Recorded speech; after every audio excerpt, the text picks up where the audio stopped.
All right, I think we are live. So welcome everyone to another Matt Maran Motoring live stream here on the Matt Maran Motoring YouTube channel. And not just any other live stream, but the 200th live stream since I started counting them this way and started doing the weekly live streams here. So thanks so much for stopping by. And I know I see already many familiar faces. So thank you all so much for allowing me to keep these going by tuning in, watching, and super chatting and being members and all that. That is all what helps to keep these going. And I always have a great time chatting with you guys. Hopefully you guys enjoy it as well. I think hopefully you do since you keep on coming back. So thank you all so much for that. I will be pouring a celebratory drink here and we'll probably have many GR Corolla mentions as a result.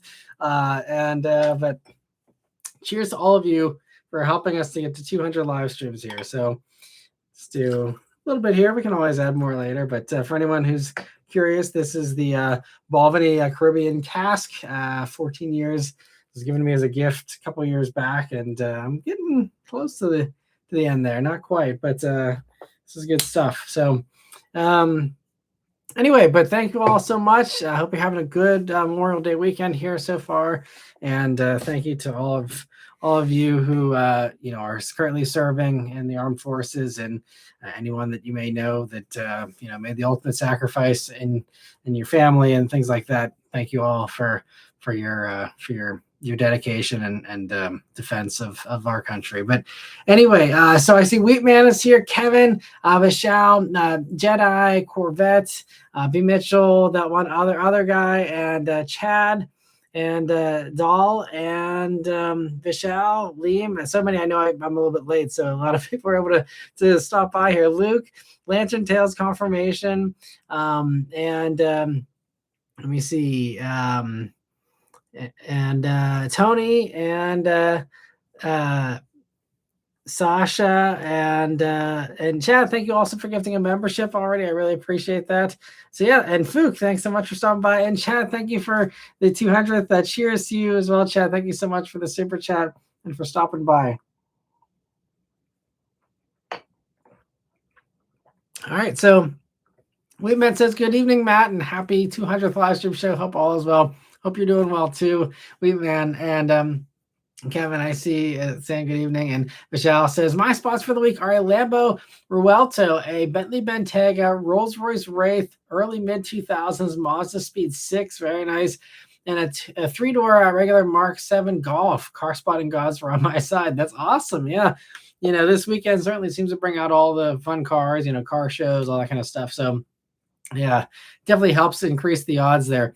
So yeah, my spots here. I mean, if you follow me on Instagram or Facebook or whatever, you saw the Bentley. It's a new, like in the past year or two, the brand new redesigned Continental GT in Dukes of Hazzard livery. So it had the 01 on the doors. It was orange and had the black on the back of it for the rear valance area, and it had a Union Jack on the roof instead of a Confederate flag, thankfully. So that was nice. Yeah, it was like wild because I thought it was just like a wrap or something, but like it actually had a 1-of-1 badge on the fender. I would have taken a close-up picture of the badge to show that, but it was I think it said the owner's last name, because it was like, it wasn't a standard Mulliner badge. It said like the blank collection 1-of-1, but I'm pretty and apparently people chimed in the comments and said they've talked to the owner. It is a legitimate commission from Bentley for that, and I desperately want to know how much they had to pay Bentley to do a factory Dukes of Hazzard Continental GT. But that is a really fun example though of just what you can do and what Bentley will let you do if you have the money and you pay enough. And that's pretty wild, because I don't know if Porsche would let you go quite that far. Maybe if you threw hundreds of thousands extra at them or something, I don't know, but like, it's cool that Bentley lets you go that far. And also hilarious that an owner, decided that was the way they're going to do it. That's when you get to like the FU kind of money, like in a cool way, like where it's like, you don't care about the resale. You don't care about what anyone else thinks. You're not trying to impress anyone. You're just out there having a good time and you're balling out of control, but in like a cool way, not in like a gaudy, like roll your eyes kind of way. And I love it. Like I like utmost respect for whoever commissioned that. That is really sweet. So that was that was one of the top ones. I will say that I cheated where I saw that was at our local Bentley and Maserati dealer. I actually this week my press car is a Maserati Gran Turismo, so I took Beth out for a little cruise last night in that, and we were like, hey, let's go to the Maserati dealer because we actually are going to look like we belong for once. So it was after hours, so no one talked to us, so it was just us. But like, thought it was fun, so we swung by. So they had also parked out there an old like Bentley Arnage Turbo. It was awesome. They had the Maserati MC20 that someone had. It was a really beautiful like balloon white, but it had like the reflection, like the sheen and the reflection. It was like this bluish kind of sheen that was really bright. Like it was a pretty wild paint job. It was super cool. So there was a Huracan there too. Those don't really get me too excited anymore. And what else was there? I mean, just a bunch of Bentleys, some really beautiful specs. There was one that was a green Conti GT convertible that had a brown, like a dark brown top, and a brown interior, like a really nice spec. There was like also like a chocolatey brownish, but a little bit lighter, like a Reese's kind of brown that was on a flying spur that looked fantastic. They have a baby blue convertible Continental GT2. It's so nice having that nearby because anytime I need a nice little like eye vacation, I guess, just like looking at beautiful things, I just stroll by there, and man, those Bentleys always brighten my mood. So that was my spots here for the week. Jedi, thanks for stopping by. And Corvette says, hi, Matt. Well, on May 27th, it will be our 3-month with my dad's 2025 BMW iX. He still is loving it. In fact, my mom might want to get an X3 sometime this year. Nice. Well, I hope it works out if she does decide to go for that. And yeah, BMW makes some good stuff. I don't love the brand new X3 interior because there's not much to it. It's like, it's devoid of any nice materials aside from the seats. Like the dash is just screens and plastic. So I haven't like spent any time in them, but just from the little experience that I have with them, I don't love the interiors, but they seem to be selling well and people seem to be happy with it. So they got away with the cost cutting there. And but yeah, I think the iX3 is a little more appealing because it seems like it has a little bit more to the interior that's a little more plush looking. But and that's going to be impressive too with they price it really well. The range is really good. It's pretty much like the next generation of the stuff in that iX there.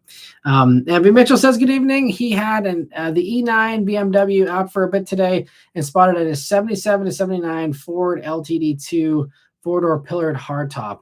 Far from exotic, but near extinct up here in the western edge of the Rust Belt. That's awesome. And B. Mitchell, you'll have to let me know what year your BMW is. I may have a cool little souvenir. So my father-in-law is an expert thrifter. He like finds the most amazing things at thrift stores. And I have, it's in German, a late 70s BMW brochure for the 6 Series. And like the 6 Series, like the Clackle, I don't remember what it's. I think the German word for catalytic converter or something. I don't know, but it's a 6 Series, like late or no, it's mid 80s. It's like so 80. I think it's from 86 if I remember correctly. Don't know if that's. I don't know which generation E9 is for the old BMWs there, but if that interests you, let me know. I have it up on eBay and no one's been biting for months, so I'm ready to gift it to someone who will appreciate it if you're interested. And that one other guy says, evening, took our 2024 Mini Cooper SE on a nice drive, couple of great canyons, charged in the middle during a great meal, half the battery back on level 2. That's awesome. And that's the great thing about those little batteries is, yeah, you can get it back so quickly that even without a super fast charge speed, it doesn't matter. And that's really cool. And just glad you had a nice little time up in the canyons there. And I'm glad you're enjoying the Cooper SE too. And Chad says, I knew I needed a new wheel well cover. I was driving over a slightly scary bridge, going a bit fast on the interstate. I thought my tire blew and it was over. No, my bumper caught wind. Man, the back passenger side detached and made the most awful noise. So now I need to get that fixed. Yikes. That's crazy that it just caught wind and that popped it off. Like usually the stuff is sealed off so that doesn't happen, because because the car is rated for a top speed, and whatever the top speed is, it's certainly faster than what you were going, I'm assuming. And so you should not have body panels flying off for no reason. The car should be holding together up to its top speed and then some. But that's interesting. Sorry to hear that. That sucks. And Dolly says, good evening. It's way too late here in Norway, but I had to tune into the 200th live. I usually listen to past live streams while at work, but I had to be here live tonight. Well, thank you so much for staying up late. I really appreciate it. And thanks so much for watching these even after the fact. I really appreciate those who do that too. But thank you so much for joining here. Definitely, don't have to stick around for the full 2 hours. You can get some sleep now, but thank you all so much for stopping by there. And I hope Norway, I'm sure it's beautiful here this time of year. So I'd love to visit someday, because it seems like a really, really cool place. Let me see here. Jordan, also, thank you so much for a super chat. He says, what company could benefit from purchasing Tesla? Car company only, a startup or an established one, the big three? Okay, well, if you're only talking about car companies buying it and not other, wealthy companies, I mean, I wish someone would buy Tesla, because then that would, free them from the Elon baggage and allow them to continue to soar and actually invest in new products, since Elon's clearly not interested in the company anymore. I think that's a tough one, though. I honestly, I would, because none of the others, I think everyone else, there's not as much to be gained for some. I mean, certainly Tesla does things better, but I think, a super expensive buyout like that wouldn't make sense for any of the regular car companies.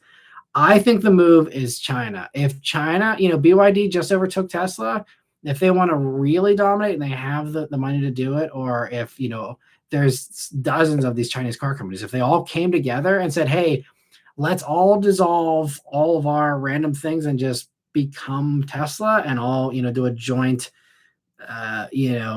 funding round or whatever to just try and buy it out. I think that could actually be the only way that an actual car company could do it. But I think it would be perfect if, the Chinese say, okay, we have all the better stuff. We need to have factories. We need to have, just the ability to sell stuff without tariffs. And if you're able to bring all these parts in or build them there, and just swap out the gigafactory and the battery factories for their tech, their kind of battery stuff and their technology. I mean, I think that could be, it's very expensive, and I think the Chinese can get in on their own without dropping, tens of billions of dollars or whatever it is. But I think that would be the only one that would make sense to me personally. I see Wheatman's commenting that Apple should buy Tesla. They could. I think if Apple's going to buy a car company, they could get way cheaper and have, I think, closer to an Apple type thing with Lucid, because Lucid has the best motor efficiency, very Apple in their ethos as far as, I think, even the styling, just, the way they're doing things. Yeah, to me, Lucid is, and I honestly thought this a couple of years back when Lucid was struggling a little bit more. But especially with Apple now giving up on the car thing, but if they wanted to say, hey, look, we want to have someone who's already out there doing this, but we want to just put our own Apple touches on the interior and stuff, then they could buy that out a little bit easier. But we'll see what happens with Tesla. It'll be interesting to see, if they just kind of shrivel and die, or if they actually, continue to innovate and bring out new stuff here at some point. But they're losing ground quick, and it's not headed in a good direction, in my opinion. And I see Jordan says, I remember that Toyota deconstructed a Tesla and went back to the drawing board. Yes, and we're actually I think Lexus is going to have the first gigacasted Lexus here, I think in the next year or two that's coming. They absolutely did reverse engineer some of the Tesla stuff and reduce the amount of parts and all that. So and Tesla, or I mean, Toyota is large enough that they don't need to buy Tesla. They can, we have Tesla at home. They can just copy all of that stuff pretty easily now. Because again, like Tesla, it was really hard to catch up to them. They were the leader for a while because they kept innovating, they kept pushing forward, and now they've stopped doing that. And so it's easy for everyone to catch up and say, oh, okay, well, this has been out for a while now. We now have access to the similar kinds of capabilities or whatever, and it's not this secret sauce it used to be. And that's why, like, I think Lucid actually has the better secret sauce, because they have motor efficiency that even Tesla can't match, and that's the real prize. Because the batteries will fix whatever inefficient motors these companies want to put in stuff. So eventually that problem will fix itself. But for the 2020s here in America, until solid state becomes a thing in the 2030s, like the efficient motors are the way to do this. And we're seeing other companies evolve that stuff on their own, with BMW now, with again 400-mile ranges in their own stuff, but nothing can beat the Lucid still. The Lucid Air, I think, can actually crack 500 miles, right, with the top configuration and the smallest wheels. So I think but yeah, to me I'm just amazed that none of these Chinese companies have had any interest in just buying, or maybe no one's had interest in selling. But a lot of these Chinese companies have deep pockets. You'd think they would want to do that. I mean, also VinFast has really deep pockets. I don't know how deep they are, but if VinFast really is still adamant on breaking through, I would say scrap the VinFast branding, buy Tesla, and just take it and run with it that way. It could be another long shot spitball kind of idea, but that's the only other one I got there. That's an interesting question. Thanks for asking, Jordan. And also, Wheatman, thank you so much for giving 5 memberships. I really appreciate that, and happy to see. Looks like mostly some new faces able to get those, so hopefully they enjoy them. And thank you so much for the generosity there, right, man. And we'll do a cheers to you for your generosity as well, and also to Jordan and Chad for the super chats too. And all right, so back to the other questions here. So where are we here? So Michelle says it's also cool to see Stellantis coming out with interesting stuff. Rumored Scrambler SRT sounds interesting as a V8 open air truck. Yeah, that would be cool. And I think it's very much like a unique Jeep thing. And I don't know how well Wrangler 392 is selling these days. I mean, probably horribly in the past month here, but before gas was $5 a gallon. I'm curious in the past year, so I haven't checked, or maybe they don't break out 392 specifically, so maybe we just don't know. Obviously it's been enough to keep it around, but I wonder if there is a lot of pent-up demand for that. I mean, I think being a mid-sized truck, even if it is essentially still just a Wrangler, I mean, that could give it the edge of, hey, we have a V8 mid-size, no one else does, and that might get people to line up on their own. But yeah, it's cool, and I'm excited for a lot of the Stellantis stuff. I think there's still some interesting choices, like I mentioned in the video, but overall, I'm glad they're doing the affordable stuff. I still think they're missing out on nice fat profit margins with taking Chrysler a little bit up market. But and someone even mentioned in one of the comments, which I actually think is a pretty good idea, if they're so adamant on having Dodge be only enthusiast stuff, and they need to have some mainstream regular brand, like bring back Plymouth if you want. I mean, it's sitting there in their back pocket. And I think Plymouth would be a better thing to make cheap econoboxes with than Chrysler. Because then again, that gives you the freedom, slap Chrysler badges on a Grand Wagoneer, slave, anything. Again, like I said, a Charger, put Chrysler badges on that, make it a new 300. I mean, there's just, to me, there's still a lot of low-hanging fruit, and they're kind of overcomplicating things a little bit. The only way that I'm going to be pleased with like the way that turns out is if it actually turns out to be legit with the SRT thing, and it's a good SRT, and it's not a caliber SRT, and it's like, an awesome little GLH hot hatch thing. If they do it well, then I will allow it in my own mind, but like that's That, and I also hope that eventually they bring back PT Cruiser if they're going to, make Chrysler be this thing for the masses. Then that's the one that in recent history is the one that really put them on the map was the PT Cruisers. It'd be fun to see a modern take on that, but we'll see what happens. But yeah, it's interesting. I'm glad we got at least a plan and we got a good layout of what all is happening. And I think their plan at least sounds better than the one that Honda's planning. So. So I got to give Stellantis credit where credit's due there. And Liam says, last week I mentioned here I was thinking about getting a Lyric, and you said EV stock in your area was tight. Well, in Canada, just north of Fargo, EV stock is wildly low as well. All the good stuff gone. Wow, that's crazy. Yeah, and I did a little bit more digging after that conversation, and I was doing I was working on some articles for Carbus this week and stuff, and I looked up just for kicks, and I've been following what my Fiat 500e is worth just because I'm like, still up in the air. Do I buy it out in 2028? I mean, obviously still have some time, so I don't have to worry about it that much, but I'm a planner and I like, kind of having a rough outline of what I might want to do. And the buyout on the Fiat is like 16 and change, I think. And I was like, beginning of this year, I was like, oh, there's no way that I'm going to keep this thing because those were already, even with like 5,000 miles, Fiat 500Es were like 16 and a half, something like that, on the used market. I'm like, dang, okay, well, this thing is definitely not going to make any sense to buy out, in 2028 because it's going to be worth, $7,000 by then. But I just looked this week.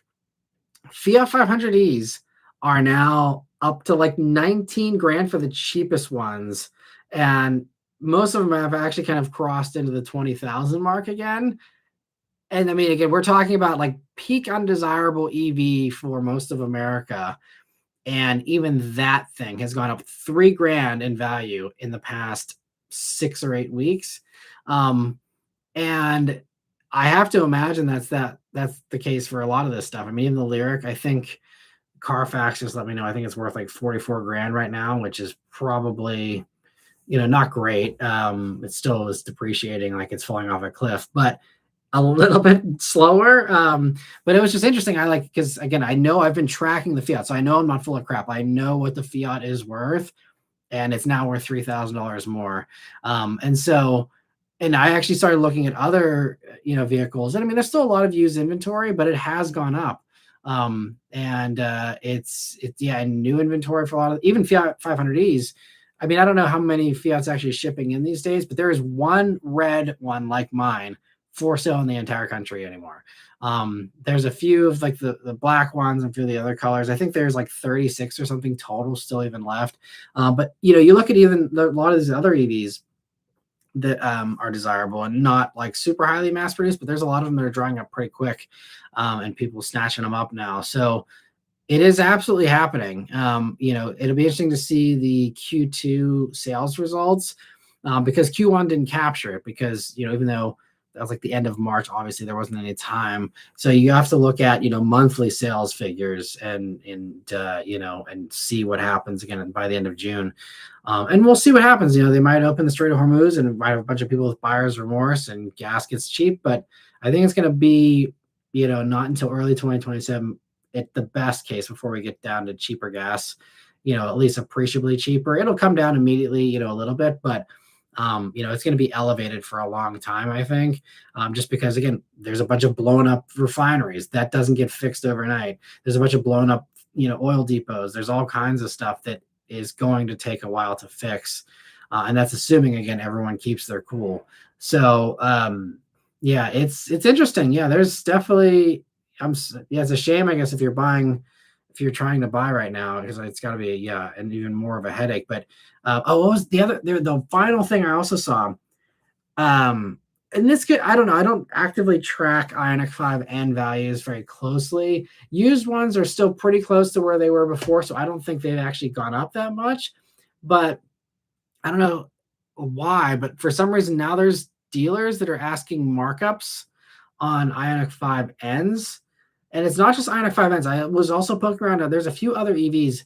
I can't remember which ones I was looking up, But there was a few other EVs I was looking up that are like more desirable, and they are asking markups again on them. I'm like, holy crap, are we actually approaching this again? Again, if we start having some real gas issues beyond just expensive prices here in a few months, that could be the reality again. We'll go back to 2022 again with that stuff, which I'm never into markups, but it's just showing, that shows what the market's at. If people think they can actually ask markups on some of these EVs again, maybe they're just, dreamers, but they would have never dared to do that, at the beginning of this year. No one in their right mind would ever have a markup on any EV. I don't care how rare it is, there's no way. So the fact that that's a thing again, is just, it's kind of crazy. So we'll see how this all plays out. But it's undeniable that like clearly there is a huge wave of EV interest right now, as much as people were hoping that EVs were fading into the oblivion or whatever. But anyway, let me see here. So Luke says, happy 200th. I had an angry guy in a blue F-150 yesterday pass me on a double yellow and try to run me into a guardrail. Holy crap. I was cruising 5 miles per hour over. What's wrong with people? Everyone's got a shorter fuse. Everyone's more mad than they've ever been, it seems. And it's a culture thing, unfortunately. We're a very broken country. Lantern Tales, thanks for stopping by. And Confirmation says, hey, Matt, I'm driving through Idaho on the last leg of my journey from Amarillo, Texas to Seattle, Washington. My interesting spot in Montana was a 50s era Bel Air on the interstate. Your live will keep me company. That's awesome. Well, I hope you're having a great road trip there. That's really cool, and happy to help pass the miles for you there. That's really cool. It's fun to think that someone is enjoying a road trip and enjoying hopefully the live stream here too. So thanks so much for information, and hope it's been good with the roads there and drivers, and hope you're enjoying some good weather. Maybe it's been pouring rain here, so hopefully you have better weather than that out where you are there. But yeah, thanks for the comment. Chad says it was EMS week last week. I saw a really cool old EMS vehicle outside of an emergency staging area. I don't know what they're called. It looked like the old Ghostbusters car. Oh, fun. Yeah. What's the Ghostbusters car called? I know it has a name. The Ecto, or I can't remember, but that's awesome. Yeah. I saw someone, I posted on my Instagram story a few weeks back. Someone had a regular Jeep Cherokee, like a 10-year-old Jeep Cherokee that they had done the full Ghostbusters thing to, which interesting choice, but hey, rock what you got. And, that's what they decided to put it on. There's also someone around here with a Ford Flex that has the Ghostbusters stuff on it, which is a more accurate kind of, wagony thing. But it's fun to see people having fun with their cars like that. And Jedi says, finally got to see what the 2026 Lexus NX was like to drive, as it was my service loaner. It wasn't the hybrid version, but it had the beautiful red interior. Nice. Well, I'm hoping you enjoyed it. And it's always fun when you get to try out new cars with service loaners. And Lantern Tail says that the Tesla Model S and X have officially been killed off. They're no longer available on the website. Yes, and I think they actually took a picture, like the last one at the factory there this week. So yeah, it's all over. It's going to be crazy, and it's a big bet on these robots that are supposedly going to take up all that factory space instead. Yeah, it's a shame, because the Model S was actually a really good car, and the X had some issues to it, with the doors and stuff, but like, yeah, the S, it's a shame it never got a second generation, because I think if they would have taken the learnings of that and even evolved it, more than just, new bumpers and little tweaks here and there, still could have been one of the top EVs, in the upper price range there, but instead I think Lucid is again taking the baton and ran with it with the Air, which in my mind is kind of like a next gen Model S, and the Air is fantastic. Again, I spent a week with one, really loved it. It's a good, and I think a lot of people that probably were either tired of Elon or looking for something new, have found a home in Lucid, especially with the S, with the Air. But even for people coming out of X's, now we've got the Gravity, which is supposedly really good. I'm still hoping to get one of those as a press loaner here. It's just taking a while to come to my fleet, but I'm excited to try that one out too. And Chad's, asking about the robots. That's what he's saying. He's going to build the Optimus stuff there, or whatever, which it's going to be interesting if that actually turns out to be viable. I hope it just crashes and burns, honestly, but we'll see. And Luke says, for the 200th episode, I'm bringing Beth on. That would be fun if she was able to join. She's busy doing other stuff here tonight, but maybe 201st. We'll see. Well, that'd be Wednesday. Maybe not. Maybe next Sunday. We'll see. See what's going on. Let me see. Tony says, hey, everyone, no cool spots, but I'm intrigued about the RDX hybrid. I like the RDX now, but the MPGs are pretty bad. Yeah,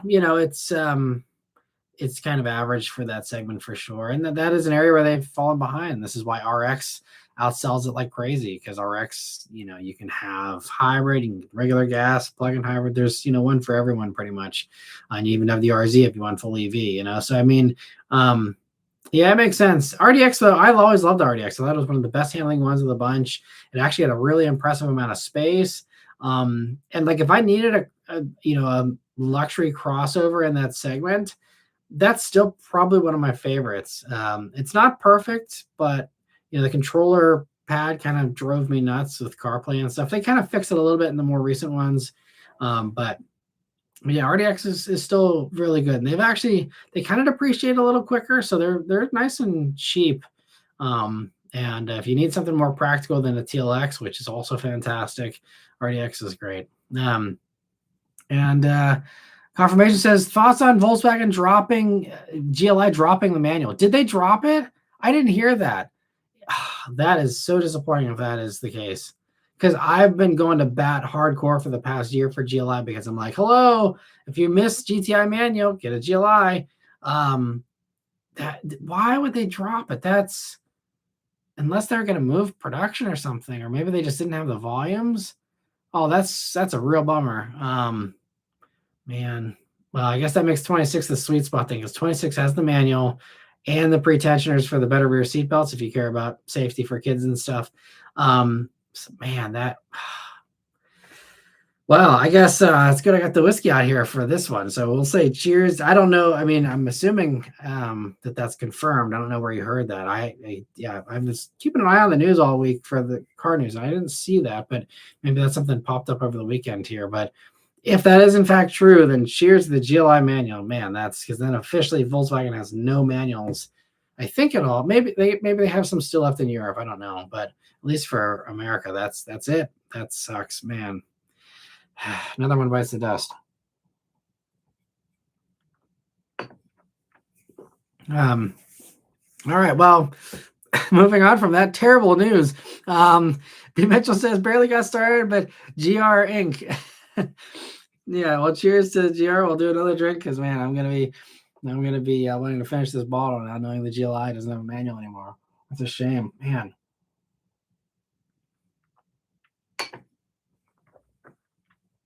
And Tony says, congrats, Matt. Love the live streams. Thanks so much, Tony. I appreciate that. And Truck and Car Guy, thanks, for the congrats as well. And Luke says, it seems like Nissan is taking Honda's place with their future plans. Absolutely. I think so. It seems like, at least in my mind, especially now with, the 1.5 issues with Honda, I definitely, my confidence in them is shaken. And now with their plans not being great, Nissan is, I think, poised. Give them a couple of years. Once that new Xterra hits, body on frame Pathfinder, new GTR. I mean, by the end of the 2020s, I think Nissan's going to be the hotness. Like they're gonna be right up there with Toyota with awesome enthusiast stuff, awesome truck stuff, and doing it well, not driving into a wall head first like Stellantis with the V8s. Like they're doing a hybrid for the Pathfinder, for the Xterra and the Pathfinder, but doing that stuff. This brand new next generation hybrid system is going to position them really well.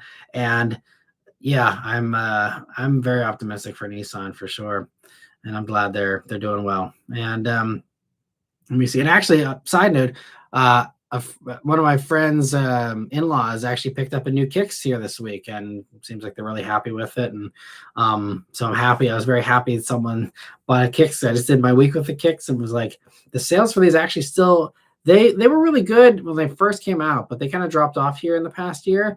And I'm like, this is a great vehicle. Like, why are people not buying these in the volumes that they're buying Chevy Trax in? And now I'm happy to see at least one more Kicks was bought because it's a great little car. And let me see. Lantern Tail says went to Arizona. We rented a base 2026 Kia Sportage all-wheel drive.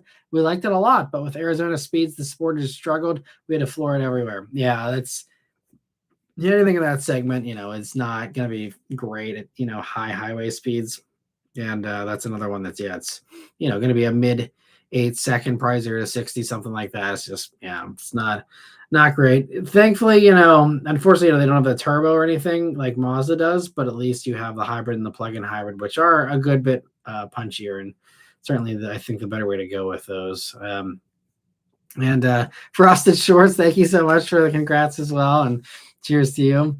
And the Truck and Car Guy says, saw an older Lightning earlier coming back from work. Unfortunately, it wasn't red. That's a bummer, but cool you saw a Lightning, though. I never see Lightnings. It's been, I don't even know. I mean, maybe if you count like SEMA, maybe I saw one this decade, but I haven't seen a Lightning in a long time. A long time. I'm glad you got to see one. I'm glad there's some of them out there still, because it doesn't seem like there's very many. And HPL, thanks so much also for the congrats and for stopping by too. And Dahl says the only non-EV Toyota you can buy here in Norway that isn't strictly commercial is the Land Cruiser. It's wild. Wow, yeah, because I think I don't want to misquote. I think Norway's at 75% EV ownership is the current number, I think. And it's great the way you guys have electrified, and it's a model for the rest of the world. Obviously, different geography. It's not quite as easy for America as it is for Norway, but happy that you guys are doing great there, and also making a bunch of money selling oil recently, because your straits are open, and everything is copacetic up there, so that's good. And Chad says, I saw the Bentley, but I didn't realize it was factory. Yes. Yeah. I said it in the caption there, but it was kind of a long caption, so maybe some people dropped off there on that. But yeah, it was actually factory built for that Bentley. Because there's a few other people that do that kind of a wrap for like a Gumball or Cannonball Rally kind of thing, but it was like a legit actual thing, like from the factory. And Mitchell says, the only thing I wasn't surprised about with the Duke's Bentley is that it wasn't out on the oil patch, be it in Texas or North Dakota, Ohio. That's right, PA has their own oil patch. Yes, we do. We've got a lot of fracking here in PA, and not oil, it's gas, but same kind of thing. We've got some of that kind of stuff, but not as much of the oil. But it was I have so many questions for the owner. I'd love to start an interview series if I had the access and I could easily do it with like locals. It'd be really cool to not the regular stuff, but like real oddball stuff like that. Like I'd love to just talk through on camera. Okay, so like let's walk through this. Like, how did this become a thing? Why? What's the motivations here? How much did it cost? What was Bentley's reaction when you approached them and said, hey, I want to do this? There's just probably so many great stories there. I'd love to tell. And I even Googled whenever I saw it.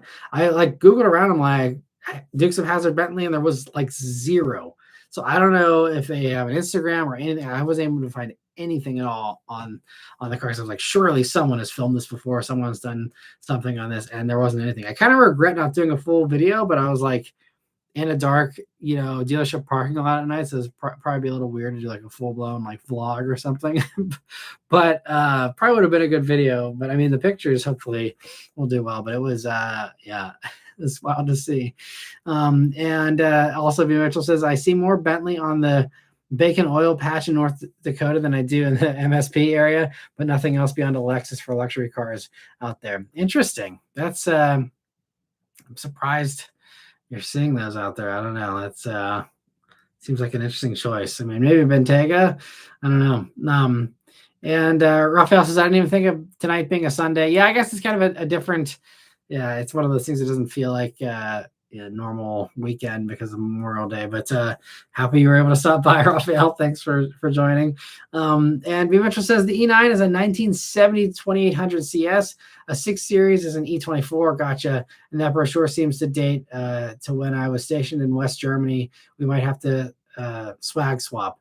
Okay, sounds good. Yeah, send me an email, B Mitchell, and I can send you a few pictures of it too, and see if it's something that's worth shipping out to you. But I'd be happy to do that if you'd enjoy it, because it's just going to collect dust. I don't enjoy it.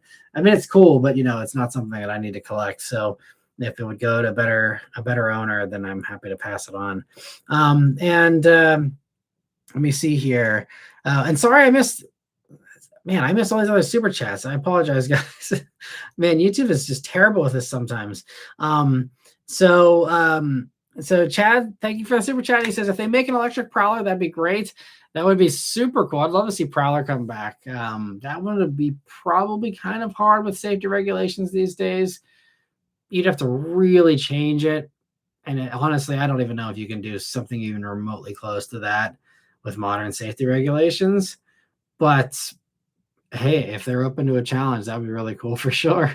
And thank you for the super chat. And Jordan also, thank you for a super chat. He says, happy 200th. Keep them coming. I wasn't interested in cars until Chad introduced me to your channel in 2016. Bring on the Ford Lithium MFers. I hope Ford does someday.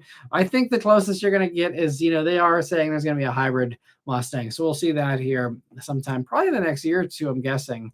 If they, are trying to cash in on the high gas, and they'll rush it as fast as they can. But yeah, thank you so much for the support, Jordan. I'm glad that the channel helped get you into cars too. That's great to hear. That makes me feel good that, yeah, some people maybe have been able to get into the car hobby in general just because of the videos, and hopefully seeing the fun that I have with them and experiencing that fun for yourself is a really cool thing. So thank you so much for the support and for the super chat here too.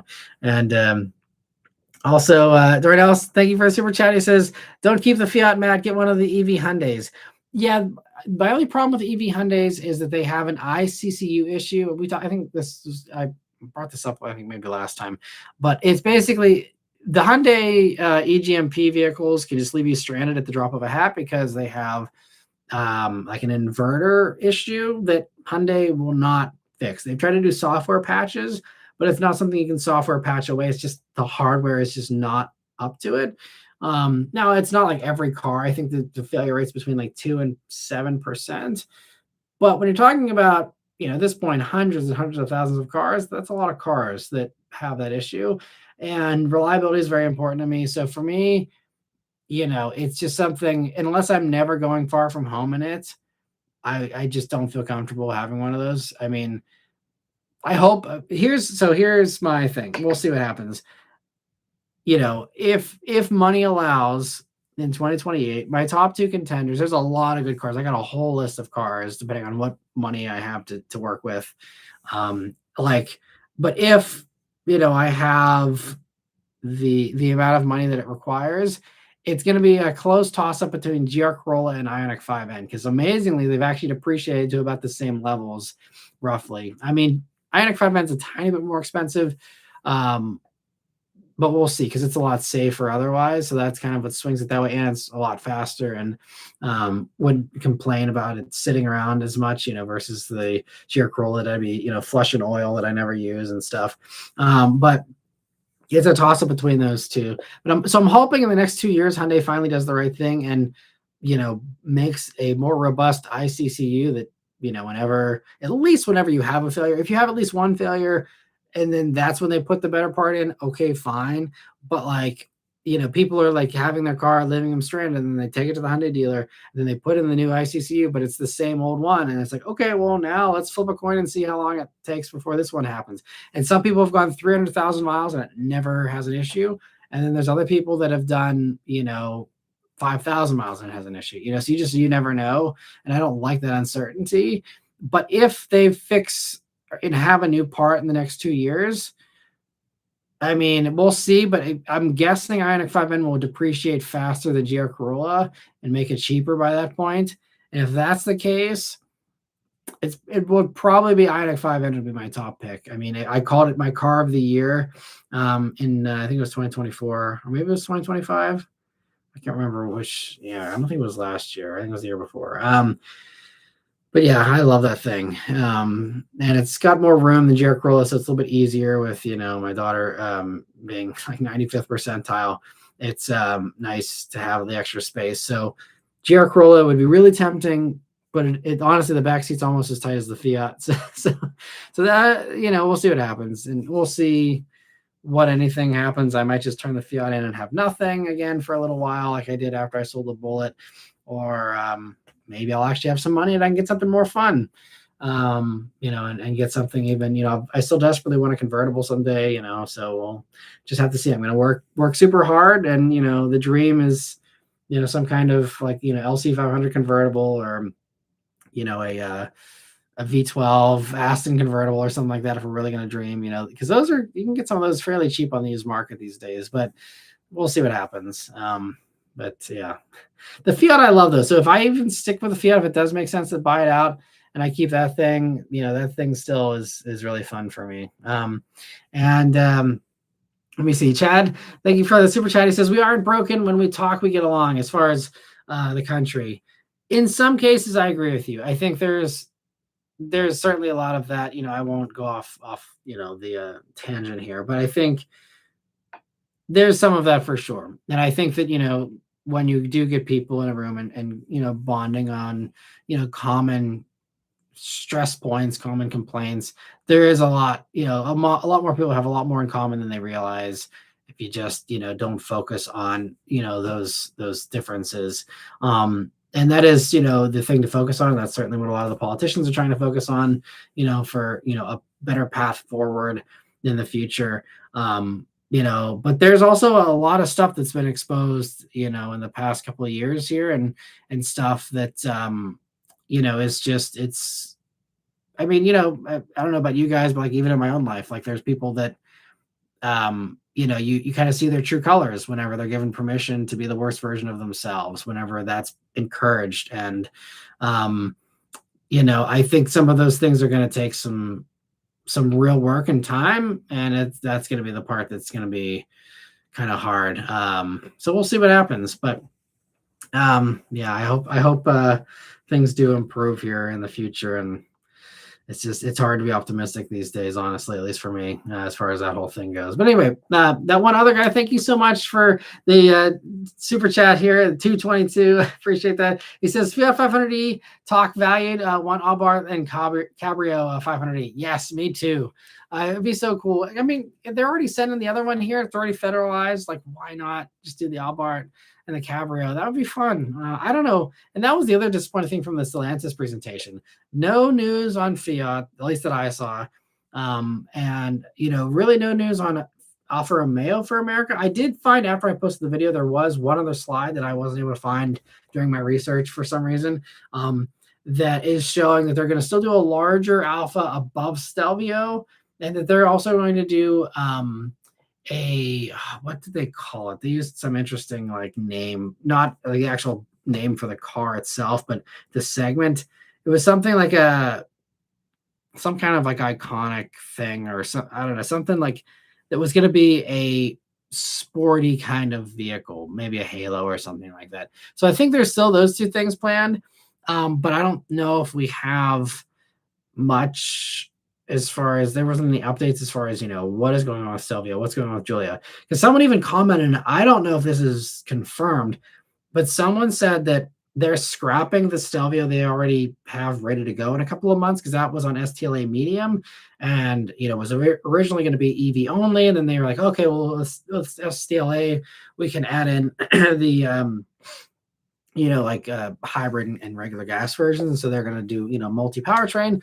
But someone commented and said they're not doing that, and they're just going to refresh the Giulia or whatever, what the platform is called, that the Giulia and Stelvio are based on.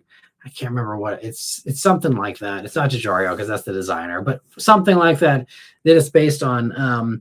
That platform is going to get an Alpha style redo, I guess, and that's going to be the basis, which I wouldn't be mad about.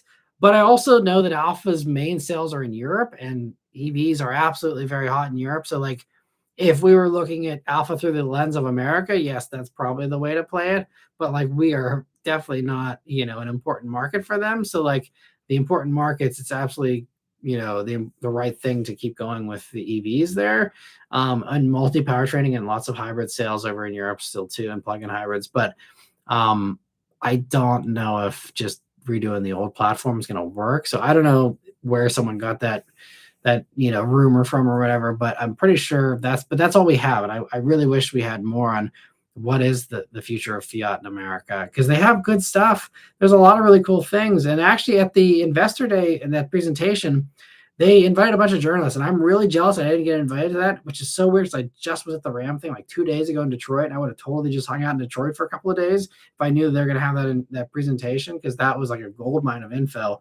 But apparently at that thing, they also brought in a bunch of European vehicles for like American journalists to drive. And I don't know what possessed them to do that, but that's awesome. And again, I'm insanely jealous that people got to drive. There was a Grand Panda from Fiat. There was one of the Peugeot like wagons. There was all these cool, they brought over like, I don't know, 5 or 6 cool European things we don't get. And I'm like, are they doing this to test the waters? Is this just like hey, let's just like piss away $1 million and like ship in a bunch of, cars on a show and display thing? And, because it's not cheap to bring stuff over like that, unless you have a damn good reason to. And I don't know. Yeah. So that I hope, maybe I'm reading too much into that. I probably am, but I hope that like they were gauging Americans' reactions to, hey, what do you think about the Grand Panda? What do you think about this? And I hope they got a lot of good feedback. I mean, knowing, especially journalists who, probably are not the best business people, but, we all would be like, yes, give us all the European stuff. So I'm sure everyone was, lobbying for every single one of those vehicles they drove to be available in America. But I'm hoping that maybe they're shopping around like the Grand Panda for Fiat here for America and a few other things. Because I think that stuff could do well, especially again the hybrid version, so you don't have to worry about the low range and these small little things, because people need affordable cars. And I think that would be a solid way. I mean, the fact that again my 500e went up $3,000 shows people are at the point of paying more money for even that, because they're desperate enough for small little affordable efficient vehicles. And so yeah, we'll see what happens with that. But anyway, thanks for the super chat, one other guy. And Chad, thank you for another membership gift. I really appreciate that, and happy to see that one other guy was able to get that. So finally, YouTube gifting a membership to someone who's in the live. I'm very happy to see that, and congrats one other guy for that too. And Raphael, thank you so much for a super chat. He says, no drinking for me tonight, but I'll raise my cup of tea. Congrats on the 200th. I've made it to most of them. Well, thank you so much. And yeah, cheers to you, and hope you enjoy the tea. I love a good tea myself. So yeah, cheers to that. And I'm making decent progress for only being halfway through the live here. And let me see the other guy. Also, thank you for another super chat. He says, send him off on a spicy meatball. Detroit rocks. Yeah, Detroit is awesome. I'm glad you enjoy it too. It's really up and coming, I think now. It's they've kind of really nicely revitalized some of it. There's still some parts that are rough and struggling. But they've done some good stuff for the main Woodward area and stuff in the past few years. I need to make it up to the Woodward Dream Cruise again someday, because I really loved doing that in 2018. That was so cool, and I'm love to go back. Maybe Dodge will invite me for Roadkill Nights this year or something. Like, an excuse to go up there. I don't know. We'll see. But thank you so much for the super chat. And let me see here. So where were we here?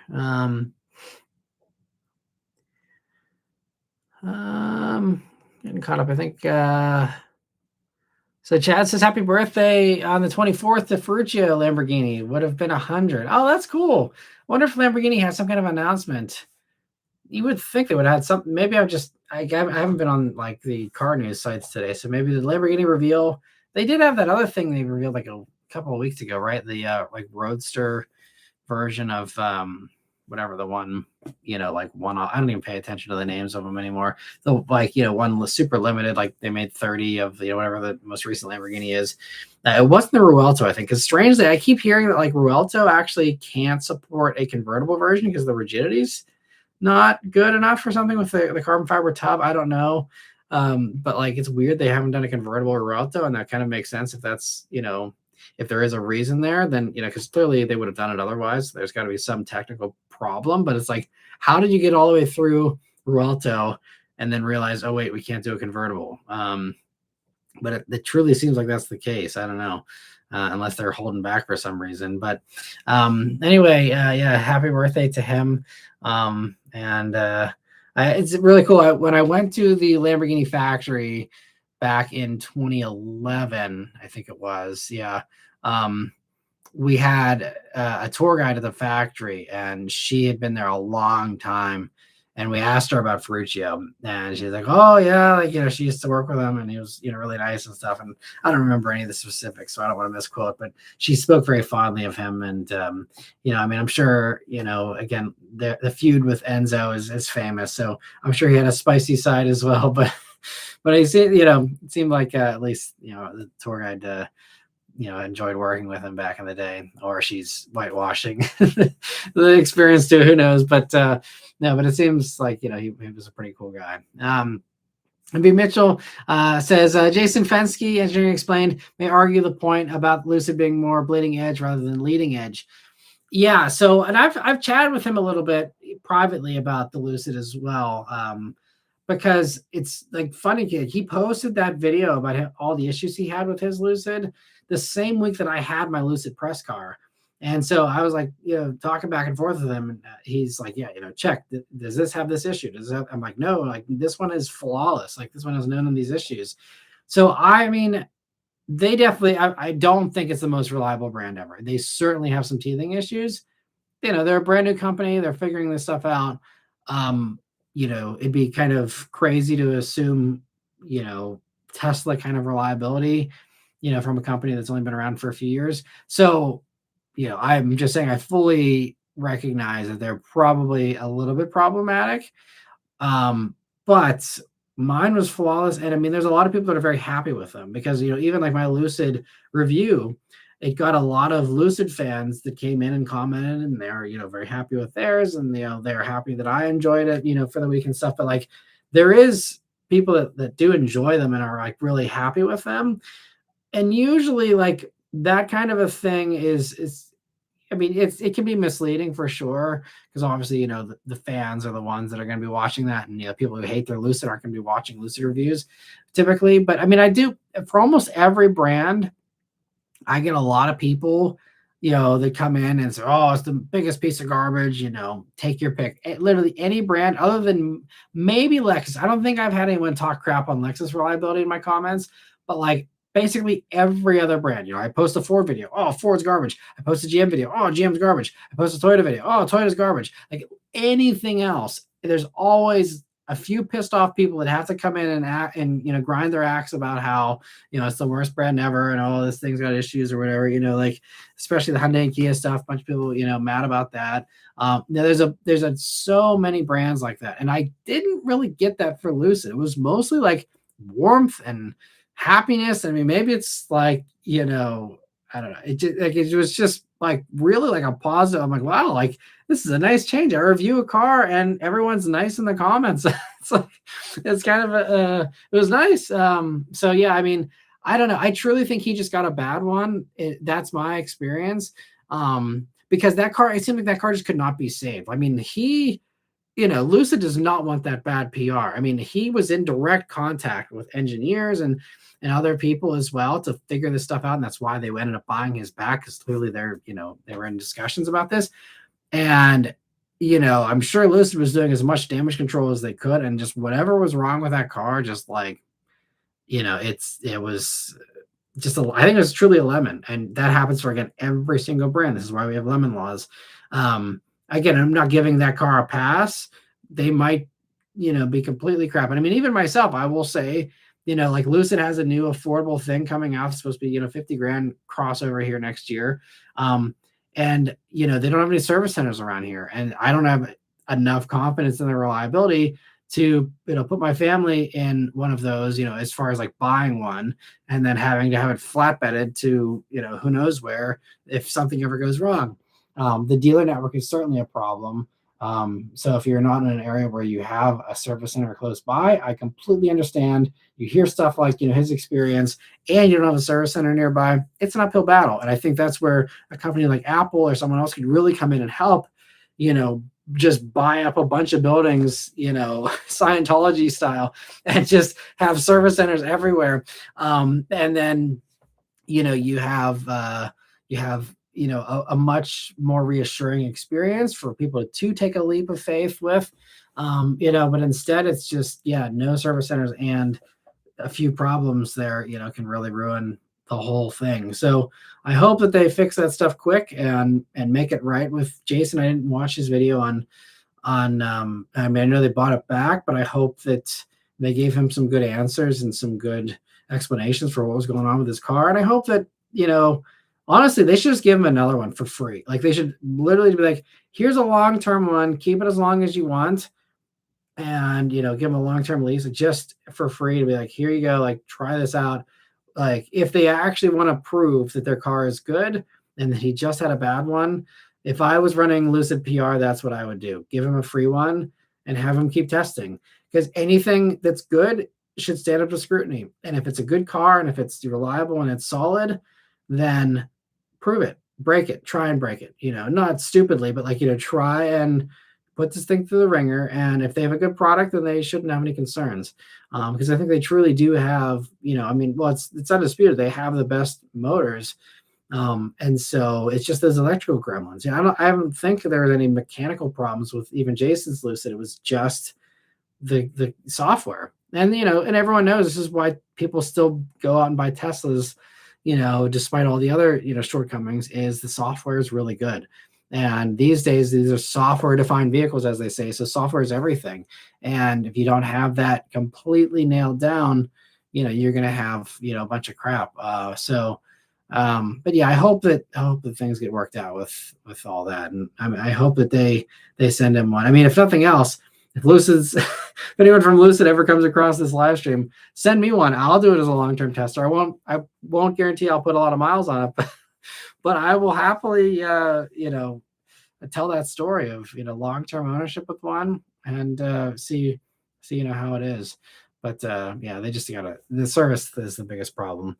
But let me see here. Fook, thank you so much for being a member for 3 years now. I really appreciate that.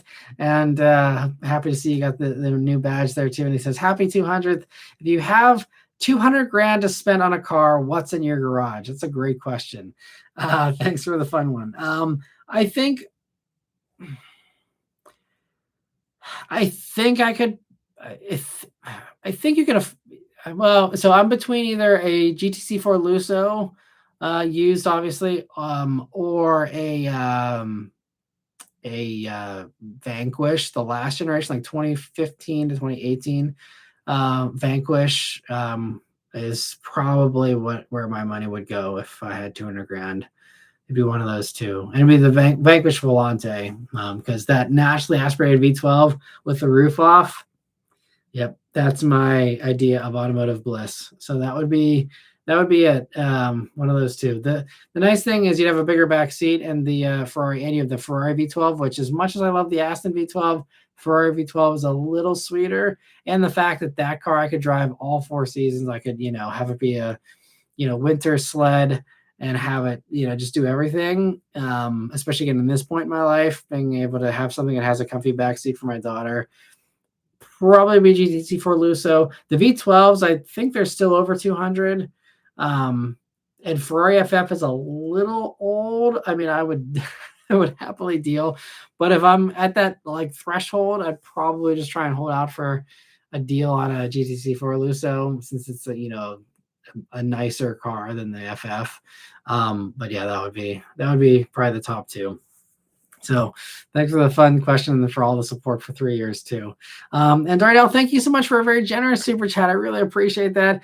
He says, congrats on 200 live shows. Always enjoy listening to your ranting on Sunday nights when I pay bills and play a game on the PC. Enjoy your banter. You always bring that 2000 to 2010 car guy shooting the shit energy. I'm glad. Well, thank you so much. I'm happy to hear that. And oh man, if I can go back to those car meets, man, that was really, that was peak. There's some fun times in the 2010s too, but the 2000 to 2010 era was still like, right in the Fast and Furious period there. And man, so many fun times and crazy, things back when people were trying to, again, mimic the Fast and Furious style shows and all that. It was fun.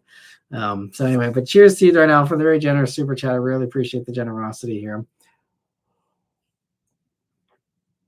And also, thank you, Jordan, for another super chat. He says, Whoopi gifted Lucid Gravity to a fan. Oh, really? I didn't know that. That's awesome.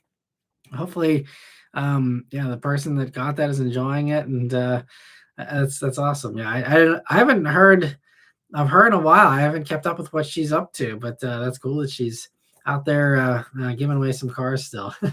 And let me see here. So getting back here to the other questions, Vishal says, speaking of VinFast, it seems they never built the factory in North Carolina, and now the state is suing them, wanting to buy back the land from them. Yeah, I heard about that, which, seems like a giant cluster there. I mean, yeah, that's a real bummer. And I don't know.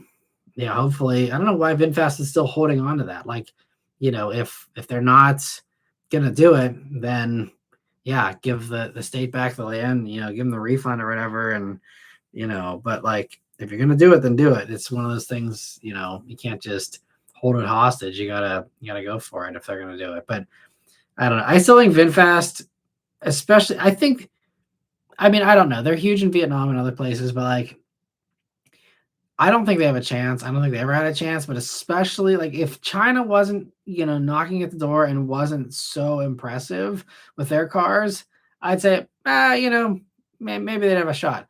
But like it's going to really, the second, if they ever do come into America, like, I mean, and even what you're seeing in the rest of the world, like they're taking over fast and, aggressively, because again, they're so cheap and so good.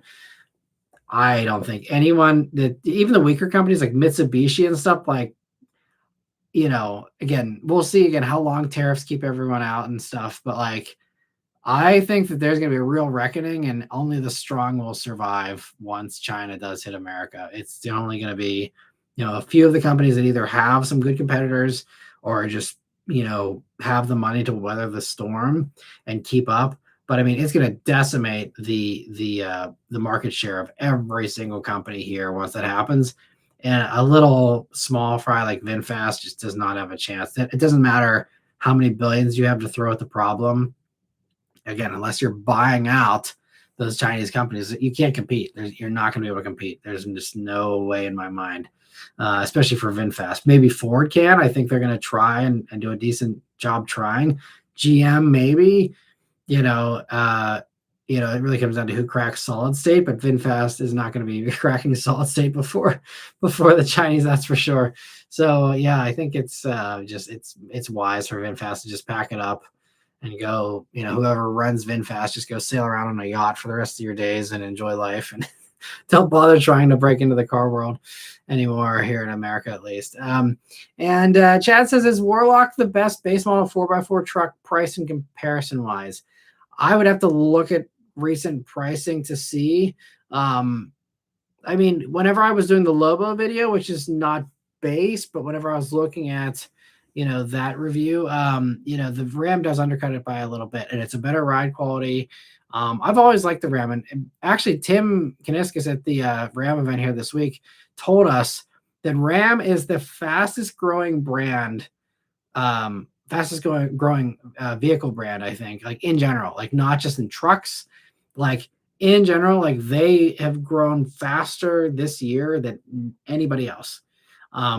So I think, they really have some wind in their sails, and they make great products. They really do. I mean, it's again, I'm worried about their future still, but here in 2026, like, they're having a field day. And so yeah, I think that Ram is the best one there though, as far as value goes still. And they get the 10-year warranty now too on those, which is a huge perk in my opinion. And that's probably part of why they're, taking off. I think bringing back the Hemi got a lot of people off the sidelines from the past couple of years too. So it might be a little bit of an artificial kind of bubble they created for themselves. We'll see. But yeah, I'd say the Ram is the best one there. And Luke says, food for thought. I've seen SRT8, SRT4. I don't believe there has ever been an SRT6.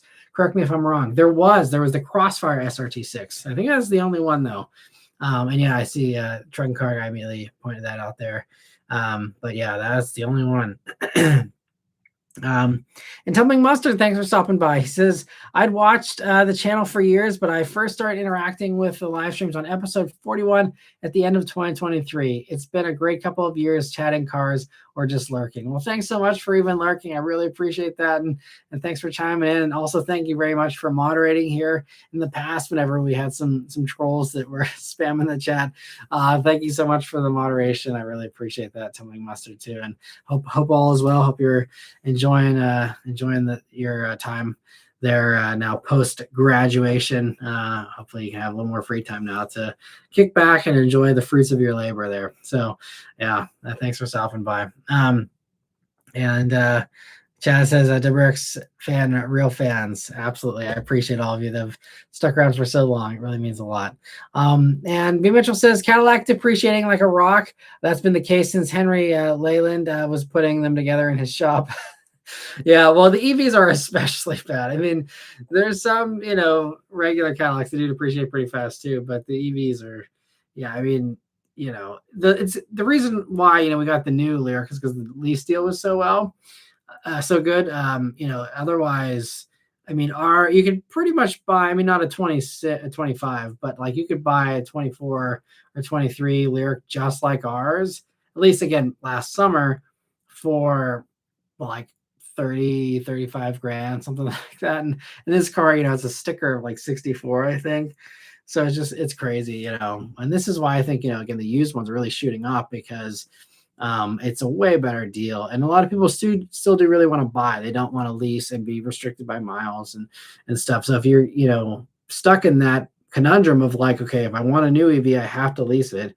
Then it's like, okay, well, I don't want to lease. So I guess I'm going used, and they buy lightly used ones. And that's why they're so hard to find, I guess, right now. But that one other guy says, if you can charge at home, new bolts and leafs and lightly used options like BZ are still great values, saving you many thousands over 5 years. Yeah, that's absolutely true. Great little cars, and yeah, great options for sure. And I think that's the other thing too, like that. I mean, I've been fighting this battle for years. The EV videos never got views. And the reviews, and like now, I mean, like the Uncharted, that's over 15,000 views, which is not like this channel to have that many views on any EV review, basically. And even like the BZ, since you mentioned BZ, like that was my first indication. I posted that BZ review, that was early March already, and so it wasn't even like it was like very early on, I think, with, maybe it wasn't even before there was the whole Iran thing, but like BZ, like that video did really well, and it continues to get a lot of views, and people keep being interested in that. And I think the fact that my EV videos are finally getting views is my own personal indication that EVs are actually taking off, because people are shopping for them and watching the videos and having interest in stuff that they maybe never had interest in before. So that's the other proof that, yeah, people are out there looking for this stuff. But yeah, the Leafs are great choices. Bolts, all is so cheap. And that's why, that's the first thing I mention when people say, oh, there's no affordable EVs. I'm like, have you looked at used Leafs? Have you looked at used Bolts, or even used Mach-E's or anything like that? I mean, like, Ioniq 5N is 20 grand. Ioniq 6 even is, dipped to that point. I mean, if you can't afford a used EV, then you can't afford a used car in general, basically, unless you're shopping on Craigslist or something. I mean, there's a used, EV for every budget pretty much at this point, just like any other car. And the other guy says the big lifestyle pickup trucks might be rotting on lots with 15 to 20 grand on the hood. If the super elevated gas prices hold for some more months, we'll know it's bad if Corollas get marked up.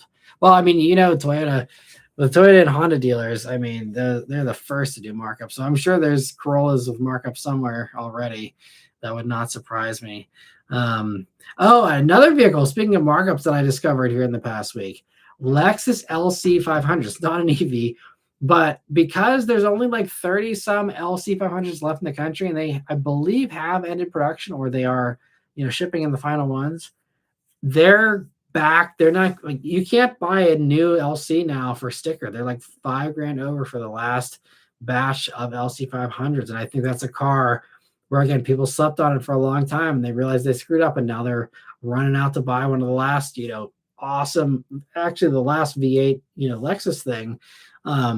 And they're now there's markups. So now you cannot get an LC and some are even more than $5,000 over, but $5,000 seems to be the going rate for those, which is crazy to see markups on stuff again. And let me see here. I think we had some more super chats come in. So Chad, thank you so much for a super chat. He says, used EV prices are great. Luxury models almost the same as Bolt. Wondering your advice for a cheaper warranty covered EV or PHEV. Love your lives. Well, thank you so much, Chad. So as far as cheaper warranty coverage for EVs, so this puts me in a tough spot. So naturally, I would say, go for any of the ones that have the 10-year powertrain warranty, which would be Hyundai and Kia or Genesis. But again, they all have that ICCU issue. So it comes down to how much that bothers you. Again, it's covered under warranty, and they even extended the warranty for the ICCU. So I think those are now 15 years and like 150 or 200,000 miles on that part, because they know it's, a bad part. So they basically are they'll probably even extend it beyond that. But for now, they're like, just putting this gigantic extra warranty on it. So if, the idea that you have a 2 to 7% chance of your car, just dying in the middle of a drive at some point, if that isn't a turnoff, then I would just say go for Ioniq 5, Ioniq 6, EV6. Any of those would be the way to go. And again, they're nice and cheap now. So that would be the move. Now, most of the others do have a long battery warranty, so you don't have to worry about that. It's just the fact that, with the Hyundai, it's, everything that's included, as far as powertrain with that, not just the battery, but also the motors and all that. So that's the nice thing about those. I don't envision, electric motors having issues down the road, but just, if you want the best coverage, that's kind of the way to do it. Otherwise, though, they're certified pre-owned ones. That's a good way to get that. And, the nice thing is, because they've depreciated so fast, you can get, certified pre-owned. Typically, it has to be only like a couple years old and pretty low miles and stuff. And usually that puts it like, a higher kind of cost on the used market. But like with those, or any EV, if you can get one from a certified pre-owned kind of, thing from the manufacturer, you can get, a pretty cheap car that does have that warranty coverage still. And again, you're still covered by a long battery warranty. And that's, certainly great in all of those. So that's probably, but yeah, I'd say that's about the best recommendation I can give is to go for one of those. But I mean, that, like I said, any of them have the long battery warranty, so that's going to cover most of the stuff. It's just, again, the electrical glitches are going to be the only unknown for some of that stuff. And also, Jordan, thank you for another super chat. He says, what if the U.S. Postal Service bought Amazon, especially with the merger with Rivian, EV vehicles, air conditioning, etc.? Is that good for Americans or not? I mean, the Postal Service has no money. It'd be the other way around, if anything, with Amazon buying the Postal Service. But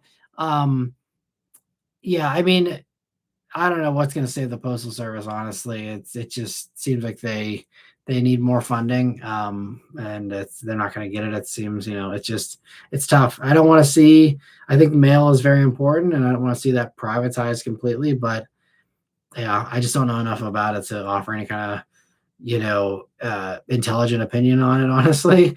But with, the Rivian stuff, I think that's, going to be interesting to see, I mean, it'd be nice, but they already have the new USPS truck, the hideous, platypus looking thing or whatever.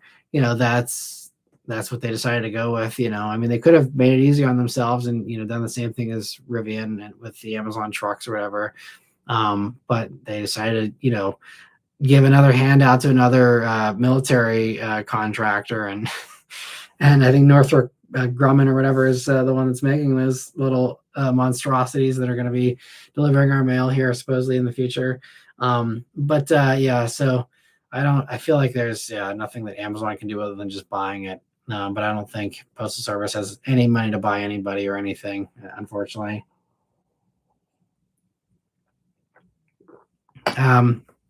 Lancelot, thank you so much for a very generous super chat as well. He says, good evening, everyone. Sorry I'm late. I had dinner at a friend's house. Oh, and Gia Corolla. Well, cheers again to that. And thank you so much for stopping by. Hope you had a great time hanging out with your friends there too.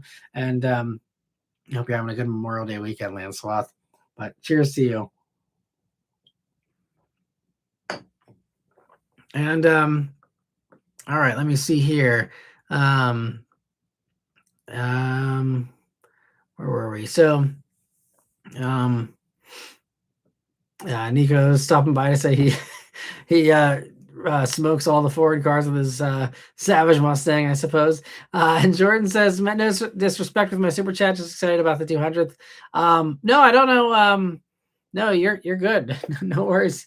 No offense taken there. Let me see. Vishal says, I saw a right-hand drive Honda van being used as a USPS vehicle. Couldn't see what model it was, though. Yeah, it's cool to see some of that stuff. So I saw a Mitsubishi Pajero right-hand drive delivering mail out in the sticks a few months back.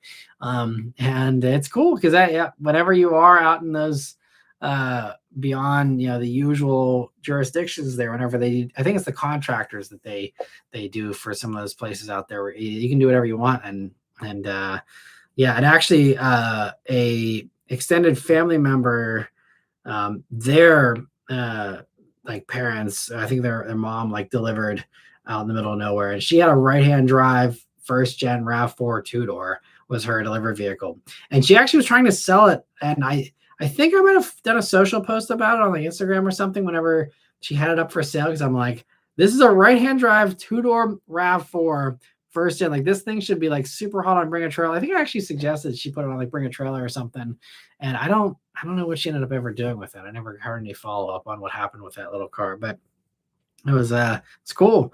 I don't even know how she got her hands on it or what. I need more backstory on that for sure. That was a few years back, but yeah, it's cool they can do that. Let me see. Wheatman's asking if I watched the. So sorry, we already talked about that a little bit, and sorry I'm behind on the comments, but I didn't watch Jason's new video on the Lucid there. But he says Lucid took back the air again due to the problems. Vishal says 27 GLI no longer has manual, so 26 is the one to grab for those who want it. Okay, that is crazy. Yeah, man, that's a bummer. I would love to. I want to hear their explanation. I don't know if it's take rate or just supply chain problems or both, but that's such a shame. And Chad says at a stoplight, I was behind a ridge line, saw one to the right, one pulled up behind me, then one turned to their right beside me. I thought I was in the Matrix, all different-ish looking. That's funny. Yeah, I feel that way with Subarus around here. I'm just always surrounded by Subaru Crosstreks and Outbacks, and it's sometimes has me questioning, whether there's a failure in the game load in my Matrix little world that it's oh no, it's just rendering the same car because it doesn't have any new cars to render for some reason. It's just it's kind of funny how that happens sometimes. And that other guy says, he who super chats a pittance shall be rewarded. Well, thank you so much for the super chats, big and small. They're all appreciated. And Engage says, hey, Matt, after all the cars you've driven over the years, are you somewhat numb to speed/acceleration at this point? What impresses you when you take a car on a review or a test drive? That's a great question. So yes, I would say that, I don't know if numb is the word, because I understand the the thinking there, which absolutely the logic makes sense that, once you get used to the speed, like anyone, you need more and more speed, and it's kind of like a drug, and, you get used to it. And there's certainly a component of that. And you can see that for sure in like my early reviews. I'm like ready to pee my pants over a Civic Si acceleration, back whenever 200 horsepower was like the most that I ever experienced or whatever. There was certainly some of that. And so you can see a natural progression even if you go back and watch like my acceleration reaction compilations of like, the kind of reactions I got out of slow cars back in the day. And I mean, I still have a lot of fun. I go, redline in an SI, it still puts a smile on my face. I still get a little giggle. These days, the things that, make me actually laugh out loud or, have more of a reaction are things where I'm getting wheel spin. Because to me, wheel spin is a little more exciting than just full grip and acceleration. So then you might even have noticed this in a lot of my reviews. If a car is really fast, I usually have still a good reaction. But like if there's wheel spin and there's this, because wheel spin to me adds a slight sense of danger and a little bit of like, okay, I'm like, beyond the limits of grip for these tires. And it involves now some skill to manage this, because otherwise this could go sideways or whatever. Like that is way thrilling to me still. And I think that's, what will give the more, emotive reactions. Because sometimes some of these things, doesn't even have to be that fast. If it's just, a car I need to actually control, that's going to give me a better reaction. But I think also the other component too is not so much even just getting numb to speed, but also being more confident behind the wheel because of all the driving schools I've done. At this point, I think I've done 5 or 6 formal driving schools, like full day, and one was actually 2-day driving school. Like, once you have training and you know how to handle that kind of power, it's less of like, oh boy, I'm like going crazy. Like, because that was the original reactions, it's now like, holy crap, this is awesome, but I got this. And like that, again, I'm not saying I'm like some pro race driver or anything, but like I've done some pretty awesome stuff thanks to this, job in the past, decade and a half almost at this point. It's been just, a very, it's obviously rewarding, but it's something that has given me a lot of confidence and allowed me to, just have a lot of experience. And with that experience comes confidence. And so when you're more confident, then you're less, it's less edgy, which is good. I'm glad I'm more confident behind the wheel. That's one of the things I'm very excited about, because that's a life skill. Even if I don't, do this forever, that's a life skill that I can, keep carrying on, and also can impart to my daughter and help her to be a better driver and stuff. Because, once you kind of have a real good understanding of car control and the physics that goes on behind the scenes of all that, and why a car understeers, why a car oversteers, and how to, deal with weight transfer, and always being mindful as you're driving of what is the weight transfer that's going on right now, and what can I expect from the car and actually get realistically, and what can I not expect, what's going to get me into trouble. Like, you can only, once you understand the physics of it, you can predict that stuff pretty well. And, and that's a wonderful gift to have. So I think that's something that has really, I think, transformed my reaction, so that there isn't as many of those crazy reactions. I mean, I still get a good laugh, from, a nice loud crackling exhaust. And you'll see that here in about a week or so with I mentioned earlier in the last year, I have a Maserati Gran Turismo right now, and that like crackles and pops like Memorial Day weekend. In the back of that thing. And that's always funny. That always gives me a laugh. So, I still do have some good reactions, even if it isn't something that's crazy. But yeah, I think there's certainly a component of just getting used to the speed too that is absolutely at play there for sure. But for me, yeah, it's, that as far as the reactions goes, those are the things, the crackling exhaust, the skidding tires, those are the things that kind of give me a better reaction now. As far as what impresses me, though, that's kind of a different thing. I mean, the reaction is one thing, but like an actual like stepping away and being like, okay, that wasn't just like fun, but I'm actually impressed with the way this is done. For me, that involves doing things like, for me, I'm impressed whenever things are improved, whenever they've upped their game from the last generation, and when you know, uh, they've pushed the limit. They haven't played it safe. They're daring. They're bold. They're trying something new. They're not just phoning it in. They're not just just doing the same playbook. And that's why, like, again, Ionic 5N was my car of the year, because it was like, something that they went out on a limb with. They're like, okay, we're going to do this differently. We're going to do it fun. We're going to, make sure that we, put our heart and soul into making this the coolest thing we can possibly make it. And now it's the benchmark for the world. And I think if you would have said 5 years ago that Hyundai was going to be the benchmark for Porsche, for Lamborghini, for Ferrari, for all these companies, you would have said I'm crazy, but that is fact. Porsche's GT engineers have been hot riding around in Ionic 5Ns, giving other Porsche engineers rides. I mean, like, isn't this the greatest thing ever? And now they're saying that the new electric Cayman and Boxer are going to copy the Ionic 5N with the shifting and the sounds. We're hearing of BMW just said in the past week or two here, Hyundai, that's the way forward. He's like, that's what we're going to do with the electric M3. Everyone assumed that, but that wouldn't have happened if Hyundai didn't push that barrier and that limit and said, what if we do this? What if we make it sound like a gas car? And what if we make it, have these shifts and make it objectively slower, but more fun? And I think they nailed it. And, that bravery, I'm so glad that the rest of the world recognizes that, at least in the car, development world, recognizes that and appreciates that. And I would be incredibly proud if I was, one of those Hyundai N engineers that, like, you changed the course of not just Hyundai, but the entire future of electric performance cars, because you had that bravery. And I mean, they're not the only ones. Dodge tried to, much worse results with the Charger, which shows how execution is everything there. But, I think, like, that's the kind of stuff I'm like, I want to shake the hand of, like, the guy or the people who decided, hey, we're going to do this. We're going to approve this. We're going to go for this.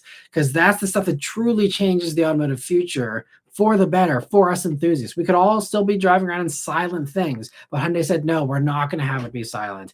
And I'm eternally grateful to them for that. And that's the kind of stuff that impresses me and makes me want to stand up and give them a standing ovation.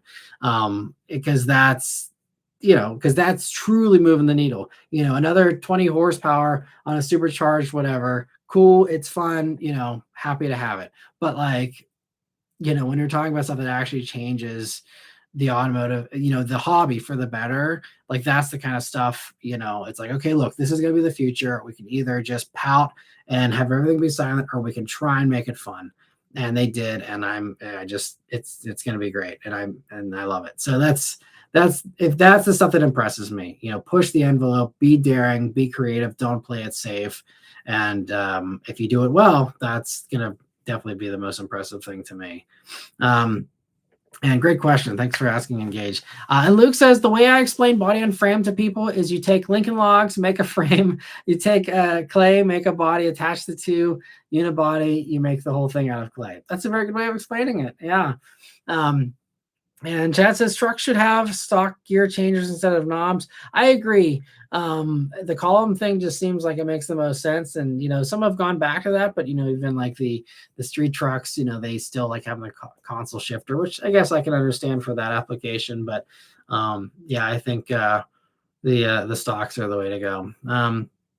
And Dahl says new car sales have reached 98% EV now. Wow. Okay, I didn't realize it was that high. That's awesome. Thanks for the correction. And he says makes sense when anything that isn't electric is twice the price and gas is $11 a gallon. That is crazy. And I'm glad that the EVs have come down to that great price point.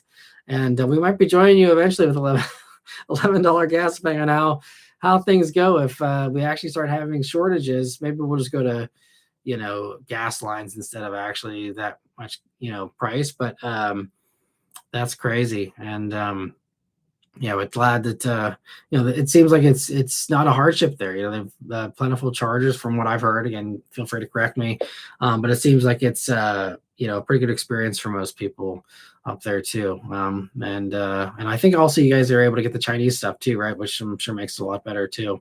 But that other guy says you could definitely do another open wheel Prowler today if you sell less than 200 per year. That's the one carve out. Oh, okay. Well, yeah, in that case, I mean, that'd be hard for a large manufacturer, but if they're able to, yeah, like do, I don't know how you do that separately, but if they, I mean, I guess they could do like a Cadillac Celestic kind of thing and just have it be like a hand built thing. Yeah, maybe they could do that. That could be fun. And then, I mean, talk about profit. They need money. If you only do 200 of those a year, and you do a modern Prowler and you charge $1 million for it, you probably, I mean, look at like Celestic, people paying 400 grand and they're sold out for the next 2 years on Celestic, despite, again, everyone's saying, oh, no one's going to pay 300 grand, 400 grand for a Cadillac. And, here you go. People are happily paying it and again, sold out, and Cadillac's very happy with that program. So maybe a lesson to be learned there for, for Stellantis and Chrysler with the Prowler. That'd be cool. And also, Jujuk, thanks for the congrats there. And B. Mitchell says GR Inc. So another cheers to the GR Corolla mention there. And that other guy says, dude, just buy a 10 grand ND one day. It's fine. I mean, I just like having a back seat. That's the only reason why NDs aren't in the running for me. Otherwise, they absolutely would be, because I love them. But I also love the F-Type more. So if I'm going two-seater, I would just go F-Type would be the move for me. Again, they're also pretty cheap on the used market these days. So that would be, as much as I say I care about reliability, I would totally take a flyer on an F-Type. And let me see here. One Car Fast is also saying GRC. So we'll keep on. We're almost done here. I need a little bit of a refill soon. Cheers to you. And Raphael says, Jason was really clear that this was just his car and didn't mean all Lucids were garbage. I'm glad he clarified that.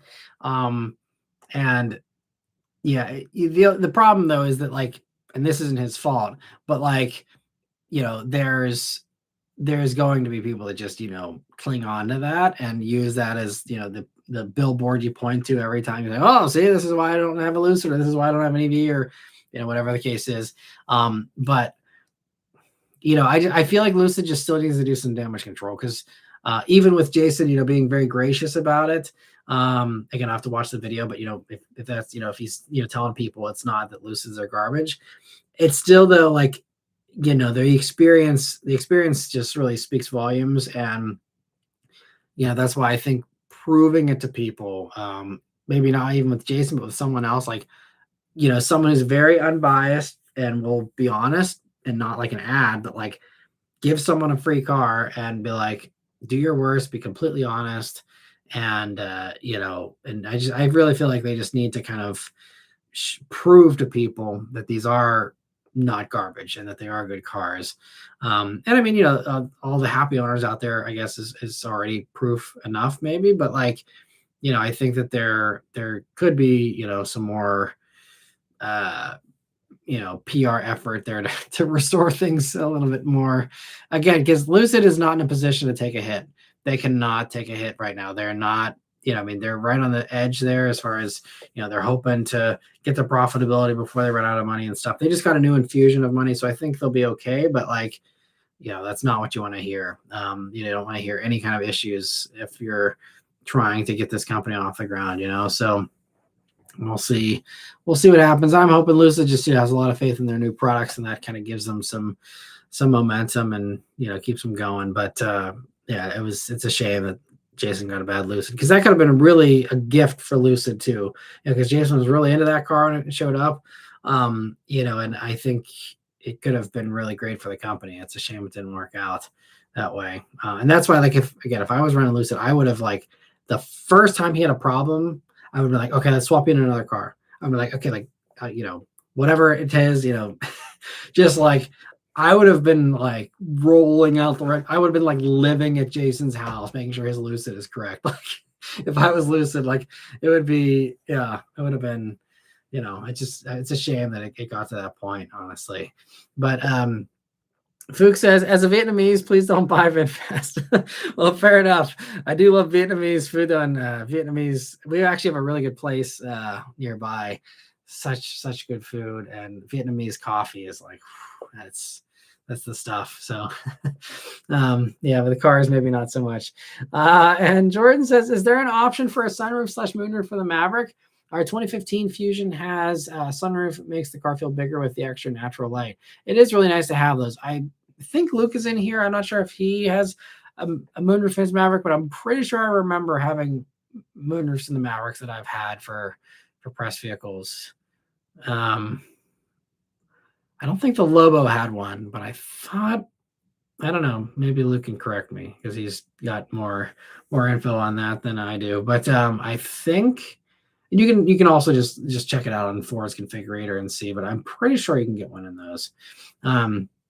And Fook giving some insight here on VinFast. He says, the dude is like the Bezos of Vietnam. He already has banks, malls, amusement parks, grocery stores, and apartments. His yachts are flying with pilots already. But of course, my opinion is biased. Interesting. Well, yeah, this is a big picture question that doesn't have a good answer, I suppose. But like, you have all of that. Why are you doing anything? Maybe I'm just burned out to the point where I guess I just don't have the ambition to be like, I want to take over the world like some of these, billionaires do. But like, you've got all that. Like, why even bother? Like, just why?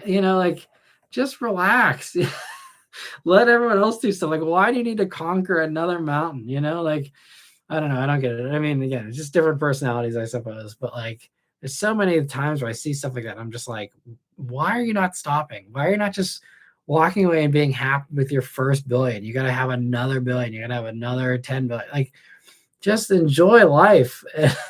I don't know. It seems weird to me that you'd want to keep working and keep doing stuff when you've already, clearly done a lot. You've changed things, whatever the case is, your goal was. Like, the mission must be accomplished already. Like, why is there still a desire there and a drive to do more? But I guess that's why I'm not a billionaire and they are. I don't know.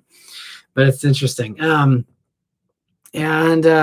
Let me see. Jordan, also, thank you so much for another super chat here. Sorry, I missed it earlier. He says, any of the big three charitably contribute to driver's ed for schools in the USA? Vehicles, money, charging stations, investments in EV hybrid school buses. I don't know all. Yeah, I just don't ever research that kind of stuff. So I don't hear about it in, regular car news. I don't know about the driver's ed stuff. I think, the thing with driver's ed, and this is also another thing I always applaud whenever a company offers this. And, like Cadillac does this, and Dodge, I think, does this, and a few others. I think Ford also with, some of the specialty products. But they will do, sometimes now I've been seeing on the configurator, you have to pay for it. But for a while there, they were offering you a free driver's education thing whenever you bought the car. And that was, like, I think Shelby GT350 had this program, GT500. I know the Cadillac V series stuff all has this. If you buy a V, you can, I think you have to pay for your own airfare, but like, it's a free course once you're there to how to drive the car you just bought. And I did McLaren's version of this. And this was in collaboration with Project Cars 2 way back when. But I did it was a half-day driver education program in the McLaren 570S. And that was, again, designed for people who say, okay, I bought a McLaren, and McLaren says, now we want you to actually know how to drive this thing. And so they send you to, the driving school. And I went through that program, and it was great. It was, short. It was a half day. I like Cadillacs better because it's a 2-day program and it really teaches you really well. That still is the best one I've ever done. But that's, and that is something you can do. And I know others offer that. And I did Ferrari's version of that with the Corsa Pilota, which was in the 296 GTB. And that was another one where, if you buy a Ferrari, you have the option. You can come, do this program and learn how to drive these cars. And I think that's huge, and it's really, really great. And actually, Corvette offers this with Ron Fellows with the driving school there, I think, as well. And so it's it's really important, I think, if you're giving people these cars that are faster than ever. I mean, obviously not everyone takes them up on it, sadly, and you have, the idiots that go out and rent one and wrap them around a tree or whatever. But like, at least for a lot of the buyers, they have that option, and sometimes, yeah, it's even potentially free. And I think that's very, a noble effort to try and equip people with skills to go along with these very powerful cars. As far as contributing to charging stations, there is absolutely a lot of these partnerships. Like the Iona network is a collaboration with Hyundai, I think Stellantis, there's a few others, I think maybe Mercedes, Nissan, something like that, that all have collaborated. Mercedes is doing their own charging stations too. They're putting up a bunch of those. And some of the other charging stations, I mean, like Electrify America is all Volkswagen. That was part of the Dieselgate settlement. So maybe they would have done it on their own, but they've done it. They've done a good job with that. They could have phoned it in and made it completely crap just to fulfill the court order or whatever it was. But like, they actually have done a really good job with Electrify America, in my opinion. So yeah, there's a lot of that. As far as investments in school buses, that's something that they don't. That would be investing in a different company that they're not involved with. The only one there's a little bit of overlap with is Daimler, I think, is behind Bluebird or one of the school bus companies.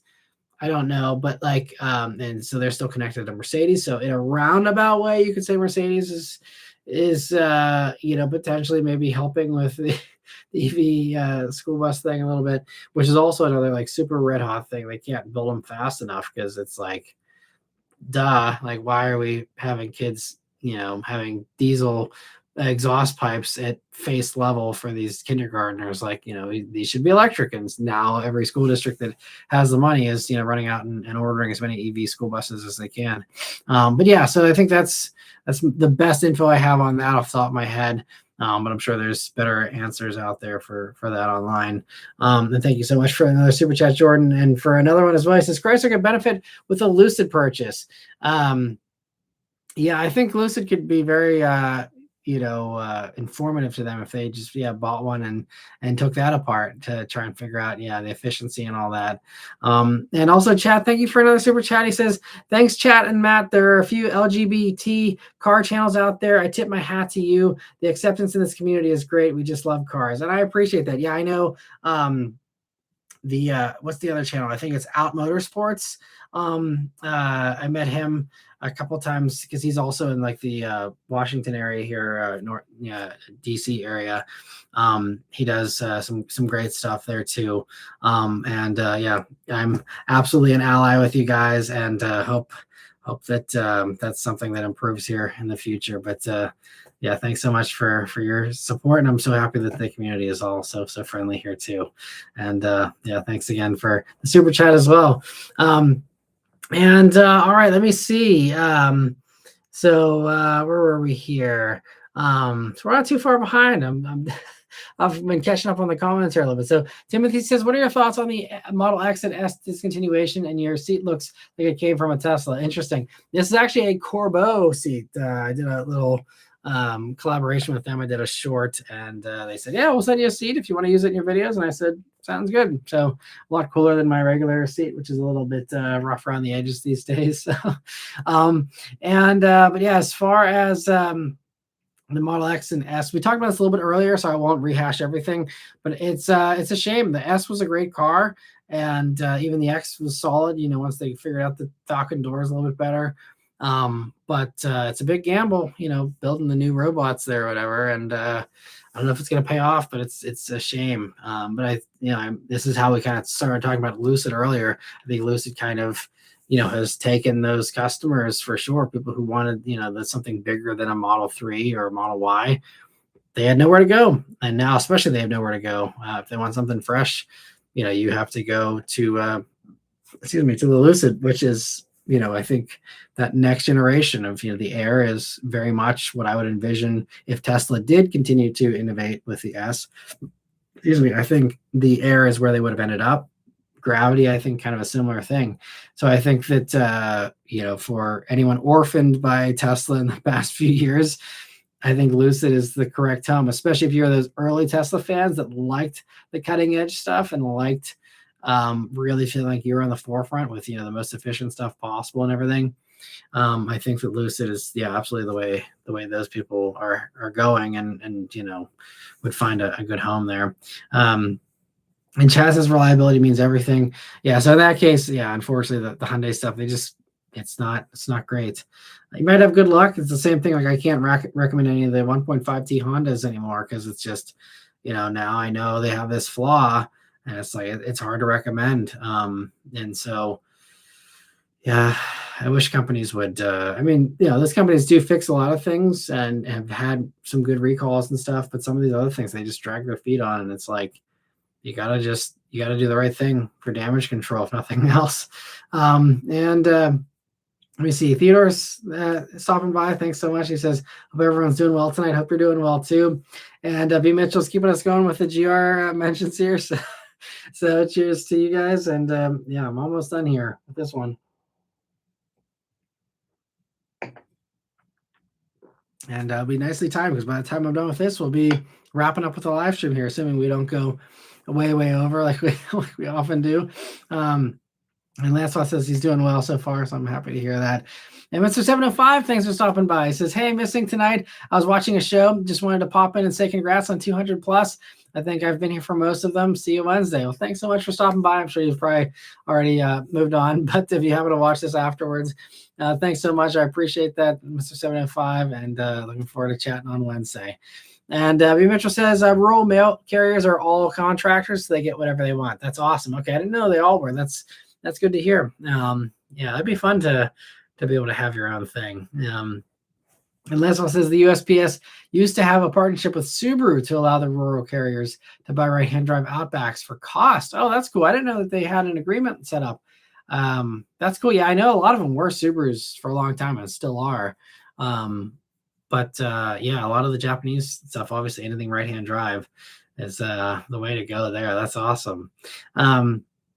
And Theodore says, I just saw a supercharged Chevy Caprice. Wow, I just got smoked in my Mustang Mach-1. Well, that's cool. You got to see a Caprice. That's fun, man. You don't see too many of those anymore. That's awesome. I don't know if it's the new one or the old one, but still a cool spot. And happy you're enjoying the Mach-1 there. And Lancelot says the most powerful car I've driven was a 94 Camaro Z28 with a 6-speed manual. Man, I'd love to take you for a spin, Lancelot, and some of the fast stuff then, because cars have come a long way since that. You'd have a good time in any of these modern sporty vehicles for sure. Sark says, hey Matt, happy Memorial Day. Have you gotten the chance yet to drive the new Mini Cooper JCW? I know the DCT is great and all, but it's a shame the manual is gone.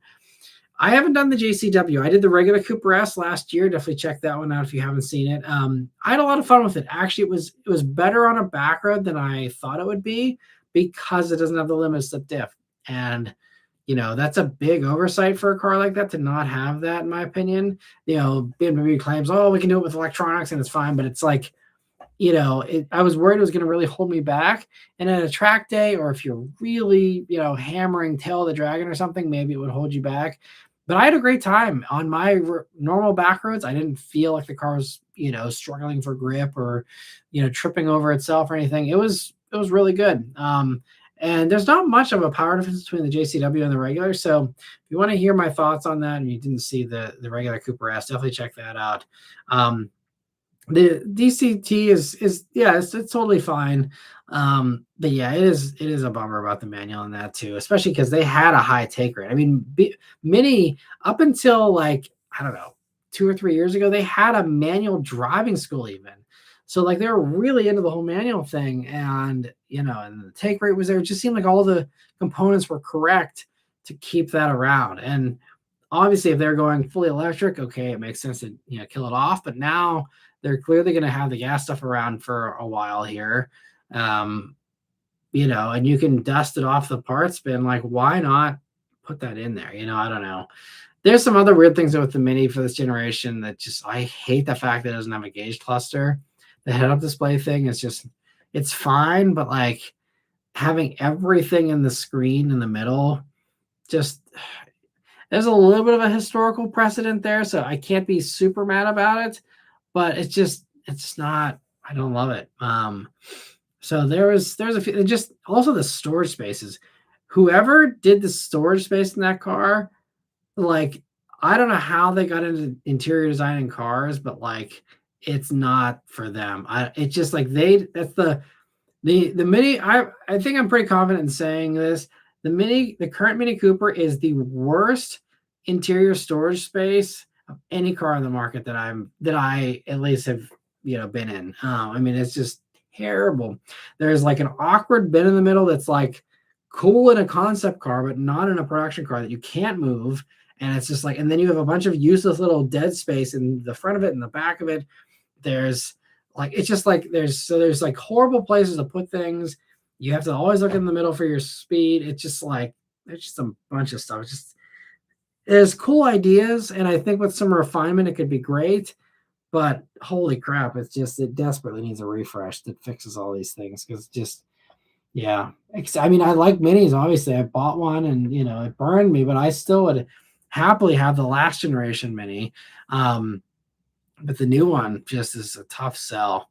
Just, I don't know. I like them, but yeah, and even like my brother-in-law has one of the last model year Clubman JCW. He loves it. It sounds great. It's been pretty good to him. But even he's like, nah, I don't like any of these new minis. Like they completely screwed up that brand. And it's a shame. I mean, they didn't have to. Like, they could have kept the manual. They could have, done any kind of focus group testing to see, is this interior a disaster? And it's just, yeah, not great. But anyway, let me see. Lancelot says, around here, I think local dealers did, as far as the investments there and the driver education stuff. That's cool. It's great to hear that maybe they did some of that. And let me see. Also, Jordan's following up on his super chat, and he says, enhanced safety features included in driver's ed now, or is it excluded to be more realistic? I mean, they certainly do let you use a backup camera now, which I didn't have that luxury, obviously, back in the day when I did my test. But beyond that, I don't know. I'm assuming they just let the car do whatever it does by default, because they understand that, like, this is what you'll be driving if this is the car you're showing up in typically. So I don't know if I don't know the rules, and I'm sure different states are different with that too. But here in PA, I'm not even sure what the rules are for that, honestly. That's a good question.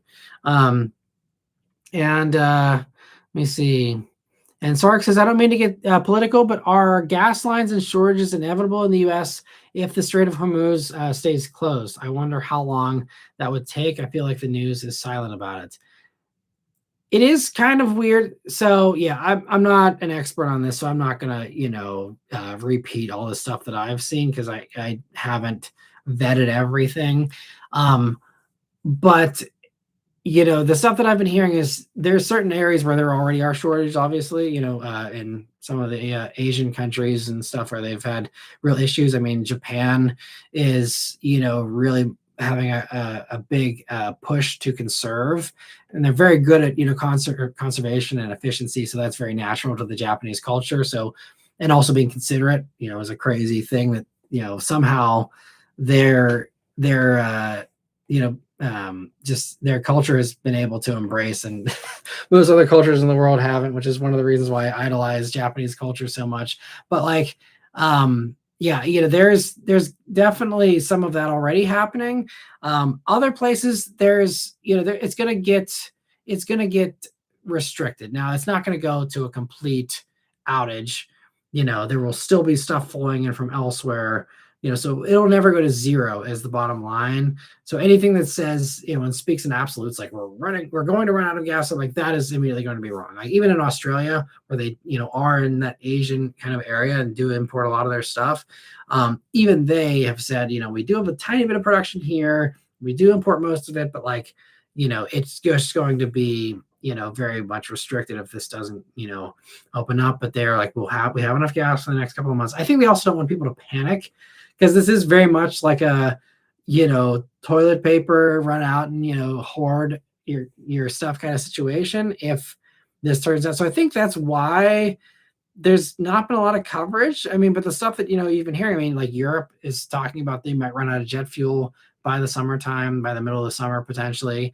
There's been other things I've seen that say that by like the 4th of July, we could, have some very expensive gas that eventually, leads to, if it doesn't curb demand, then you could have, some issues where you do go back to the 70s of having gas lines or having, an odd and even system for, what days you were able to go get gas and things like that. I don't know if we're going to get to that point. I'm pretty confident that something will give in the Strait of Hormuz before we get to that kind of a situation. I mean, but then I also thought things would have, resolved themselves by now as well. So I don't know, but I'm inclined to think it sounds like at least, to boost the stock market or whatever, Trump saying, oh, we're close to a deal or whatever. I don't know. I haven't looked today to see if there's any updates on that, but I hope there is. So I don't think it's gonna get that bad. For me, it's very much a wait and see, like play it by ear kind of thing.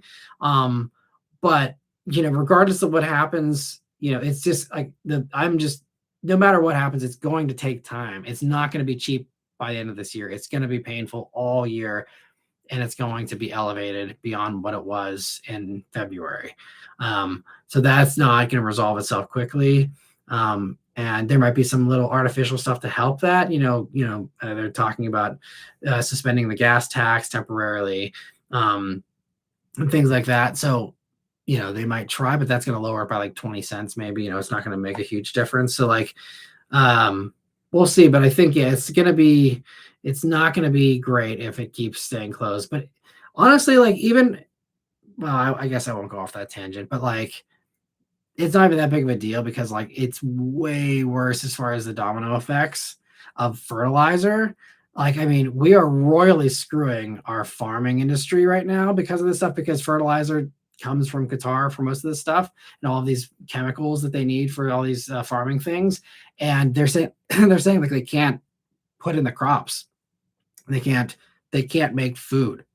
So like, as much as I'm worried about gas being expensive, like I'm more worried about the food supply. I'm worried about, and not only for us, because again, we're more insulated, but like the rest of the world is seriously hurting already, and it's going to get way worse. And that could blow back in all kinds of ways. If you start to have everyone hating America because of the crap that we've done, but I mean, like there's already places where there's food shortages, and we are also cut off all of our aid, so we can't even help them because we don't have any U.S. aid anymore. So it's just like there's all these other domino effects. So like, yes, I'm worried about gas being affordable for people and for myself, for all the other things we use it for with electricity production and all that stuff. But like, there's way bigger issues than just being able to drive that are going to result from this if this continues.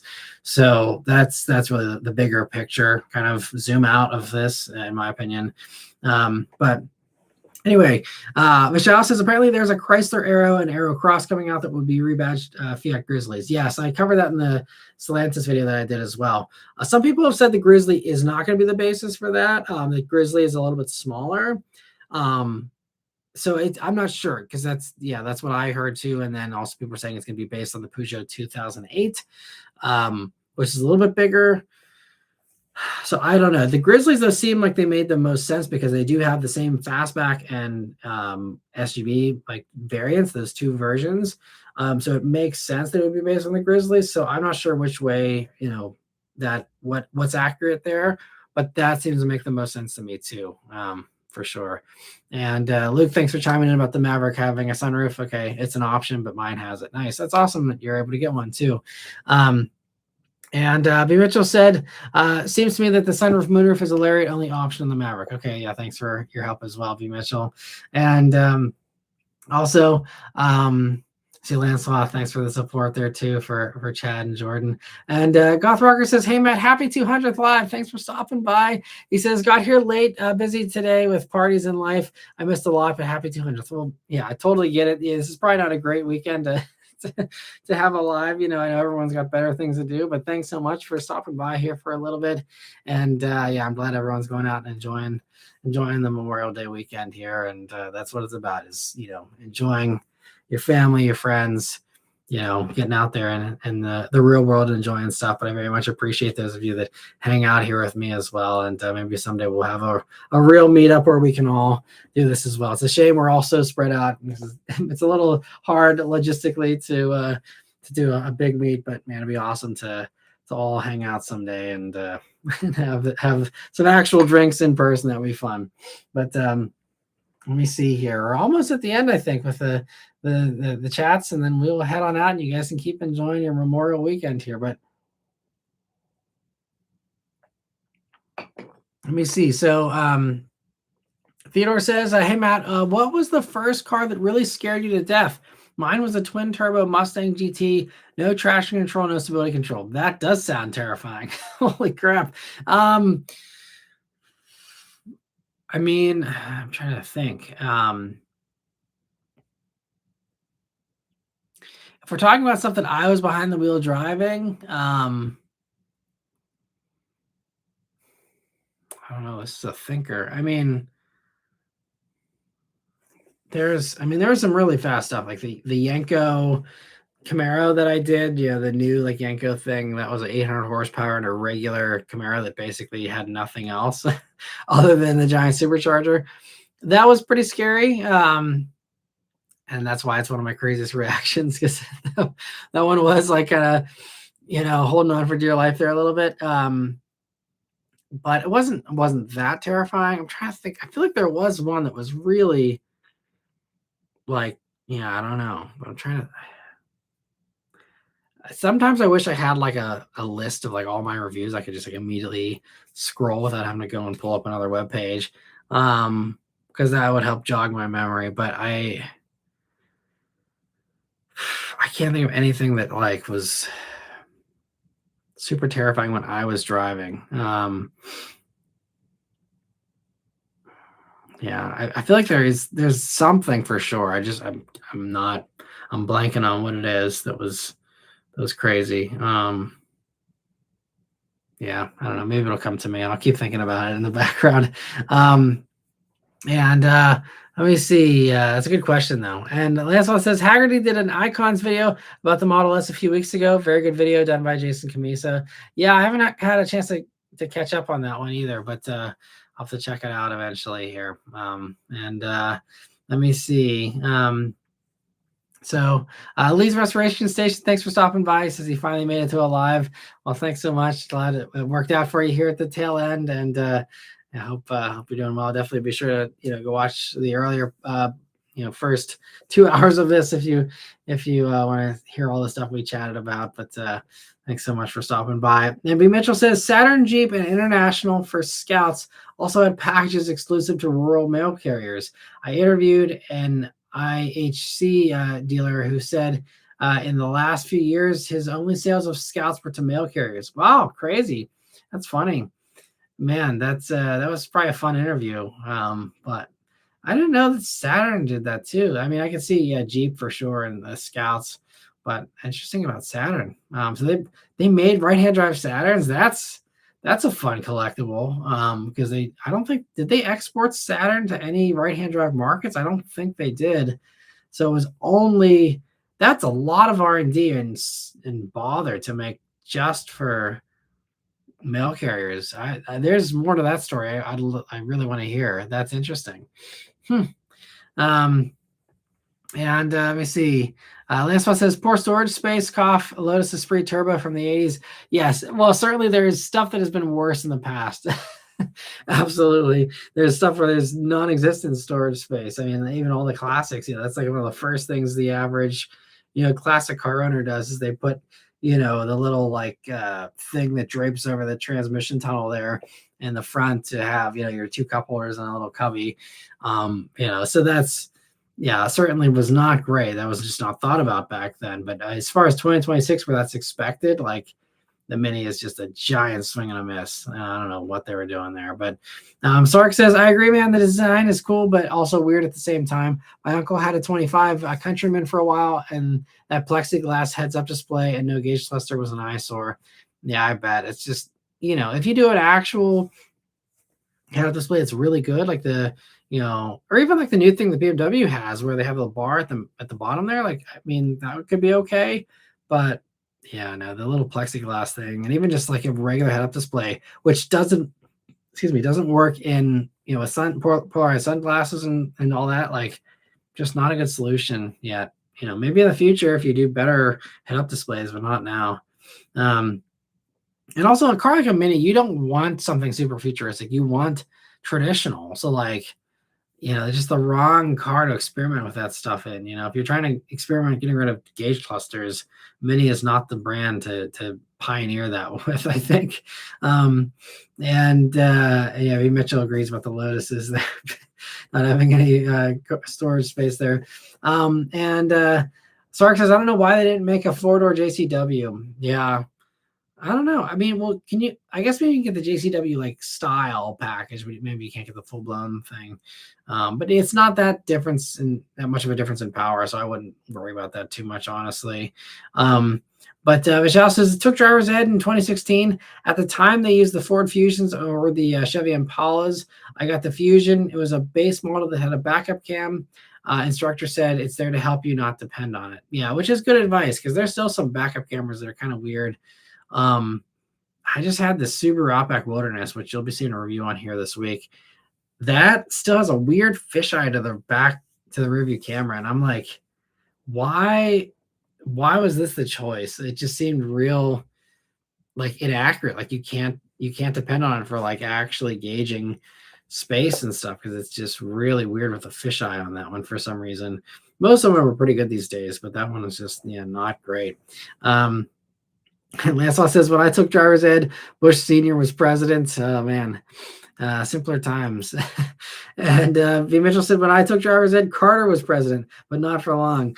That's funny. Well, that's also pretty wild. Yeah, man. I think, was it Carter? I just saw a thing the other day. I think Carter was the one who he was the one who had the peanut farm, right? That sold it because he didn't want to have any conflict of interest, which is really great to hear. But like also, I think he was the first person with solar panel. He put solar panels on the roof of the White House, and then I think Reagan tore them down, which was a fun bit of info that I didn't know. And it's like, man, could you imagine if we would have kept up with that interest and promoted that stuff even back in the 80s? Like it would have been, who knows where we could have been, with being energy independent, not having any of these worries about gas prices, Anyway, let me see. Lancelot says 3-speeds 0-1 as far as sketchiest vehicles. That one was fast, but no, that was because that was mostly stock when I reviewed it, so that wasn't too bad. Demon was kind of sketchy. The Dodge Demon, which I reviewed right after that 0-1. The Demon was a little iffy because that was a really loose suspension. And that also, that video was so funny because like I think I've told this story before, I don't know, but I did Street Speeds 0-1.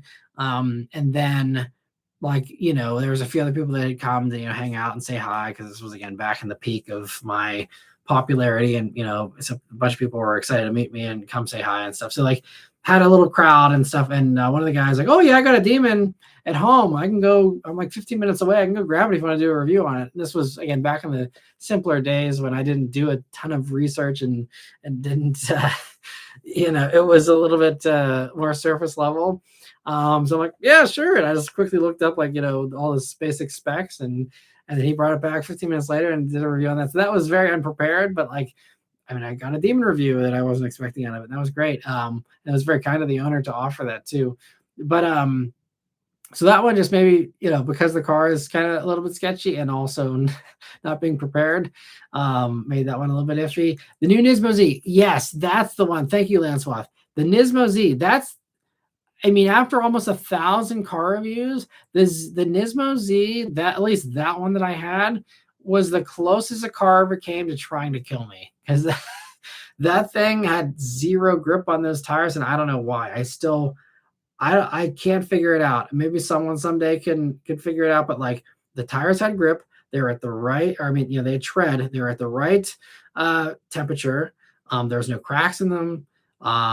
Visually they look totally fine, completely fine. But that thing would not grip. I don't know if maybe they went through a freeze cycle and that like made them bad or something. I don't know what it was, but on the surface, those tires were completely fine. But that thing, I could not drive in a straight line at full throttle with that thing. Like it just was just completely unhinged. And then yeah, that's the car that like I had to catch it.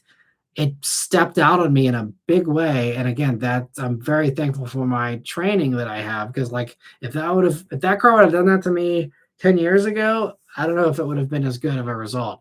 But that thing stepped out of me and I had to catch it. And yeah, so Nismo Z definitely takes the cake. Sketchiest car I've ever reviewed, hands down, final answer. Yeah.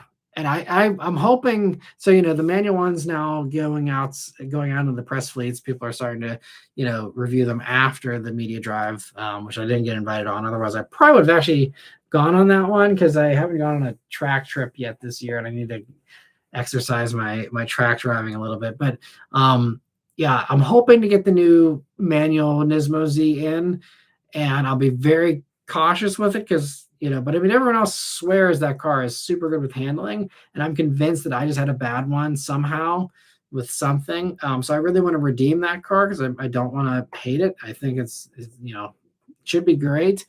But that absolutely, yeah. You want to see a car try and kill me, Nismo Z is the only one where you'll see me be like, holy crap, this is bad. Like it was. And then I railed on it after that, because it was like, okay, this is not a good handling car, at least the one I had. And that was really, I think, one of my first videos where I made a big fuss about like, I'm going to be brutally honest, even if it's an unpopular opinion, even if it's going to make the car company pissed off at me. If something is garbage when I have it, I'm going to say it's garbage. And that car handled like crap with the setup that I got for whatever reason. But anyway, B. Mitchell says, my driver's ed cars were 1980 Monte Carlos. Our local Ford, GM, and Mopar dealers rotated every third year to provide cars for the high school driver's ed classes. That's fun. But man, 80 Monte Carlo, that's actually a pretty cool car for a driver's ed course. That's you were learning in style there. That's awesome. And the last one says, I can't remember what car was my driver's ed car. A Ford LTD, I think. That's cool. Yeah, mine was a Chevy Cavalier. So it was like one of the last gasps of the Cavalier there before the Cobalts. That's what I had as my driver's ed car. And let me see. Trent Car Guy says, never went through driver's ed. Parents taught me how to drive in a beat up old Hyundai Accent. Well, that works too. Yeah. And Lancelot says, here you could take driver's ed at 15 and get your license. The law is still 16 without driver's ed. Oh, interesting. That's cool, though, that they incentivize people to get that education. That's great.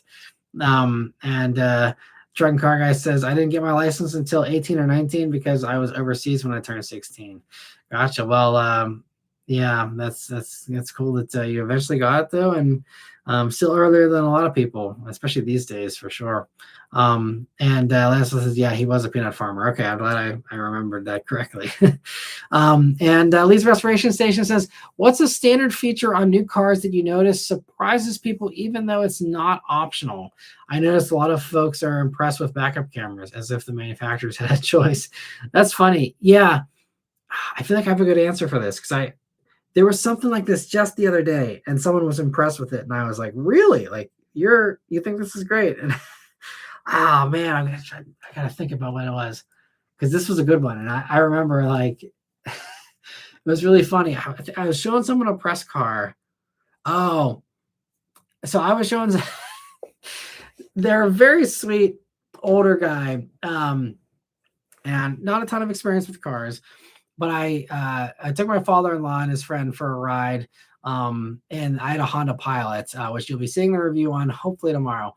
I had a Honda Pilot, and I picked them up. I was driving them to a music festival, and I'm always offering free rides to people, because it's free gas with the press cars, and I need to put miles on them anyway. So I was picking them up, and I pulled into their driveway, and he hopped in, and I put it in reverse, and the 360 camera comes up on the Honda Pilot. And he's like, whoa, he'd never seen a 360 camera in a car before, which is kind of newer. So it's not like as hilarious as the backup camera example, but like he'd never seen a 360 camera before. He's like, whoa, like that's crazy. He's like, is there like a satellite following us or something? I'm like, no, it's not a satellite. I'm like, it's just the cameras in the car that, can kind of, piece together that mosaic essentially of 360. He's like, how does it do that? I'm like, well, it's, really fisheye kind of angles. And it makes it look higher up, but they're just in the side mirrors. And I like pointed out like, yeah, here they are in the side mirrors. But he like was like mind blown that we had reached in the year of our Lord 2026 the ability to have a 360 camera in a car. And it is cool tech, and I love 360 cameras. So I mean, I don't fault him for being impressed by that. It is very impressive and great to have. But like, it was just kind of endearing to see like someone's mind blown in real time seeing a 360 camera in a car for the first time. Again, I'm very spoiled because again, most people don't have experience with the newest stuff, and that is a pretty new feature. But that was fun to kind of explain how 360 cameras work, and then it wasn't a satellite following us. That was fun. So, yeah. But let me see. I'm glad I remembered that because that was funny. So that's a great question too. So thanks for asking, Lee. And Joey says used EVs, generally speaking, that catch your eye as good values for whatever they are. Cheers. Great question. I think the stuff right now, it comes out of your usage case. And I mentioned earlier the Hyundais and the Kias that are really good. They're like 20 grand now for the used Ioniq 5s and EV6s, but they have an ICCU issue that can leave them stranded. It's like 2 to 7% of cars that have this issue supposedly. But otherwise, if that doesn't bother you, then like those are great. Otherwise, I think really one of the slept on ones that people don't appreciate is the Toyota BZ4X and Subaru Solterra. The first generation was not great as far as fast charge speeds. And if you wanted a bunch of power, I guess, and a bunch of range, but like if you are just like looking for a commuter, if you're hurting with gas prices and you want something to get you to work and back, and you're not going to road trip it, I think that those are great because again, no one really appreciates them, but they're like as practical as a RAV4, which is the best selling car in America outside of the F-150. So the formula is absolutely like 10 out of 10.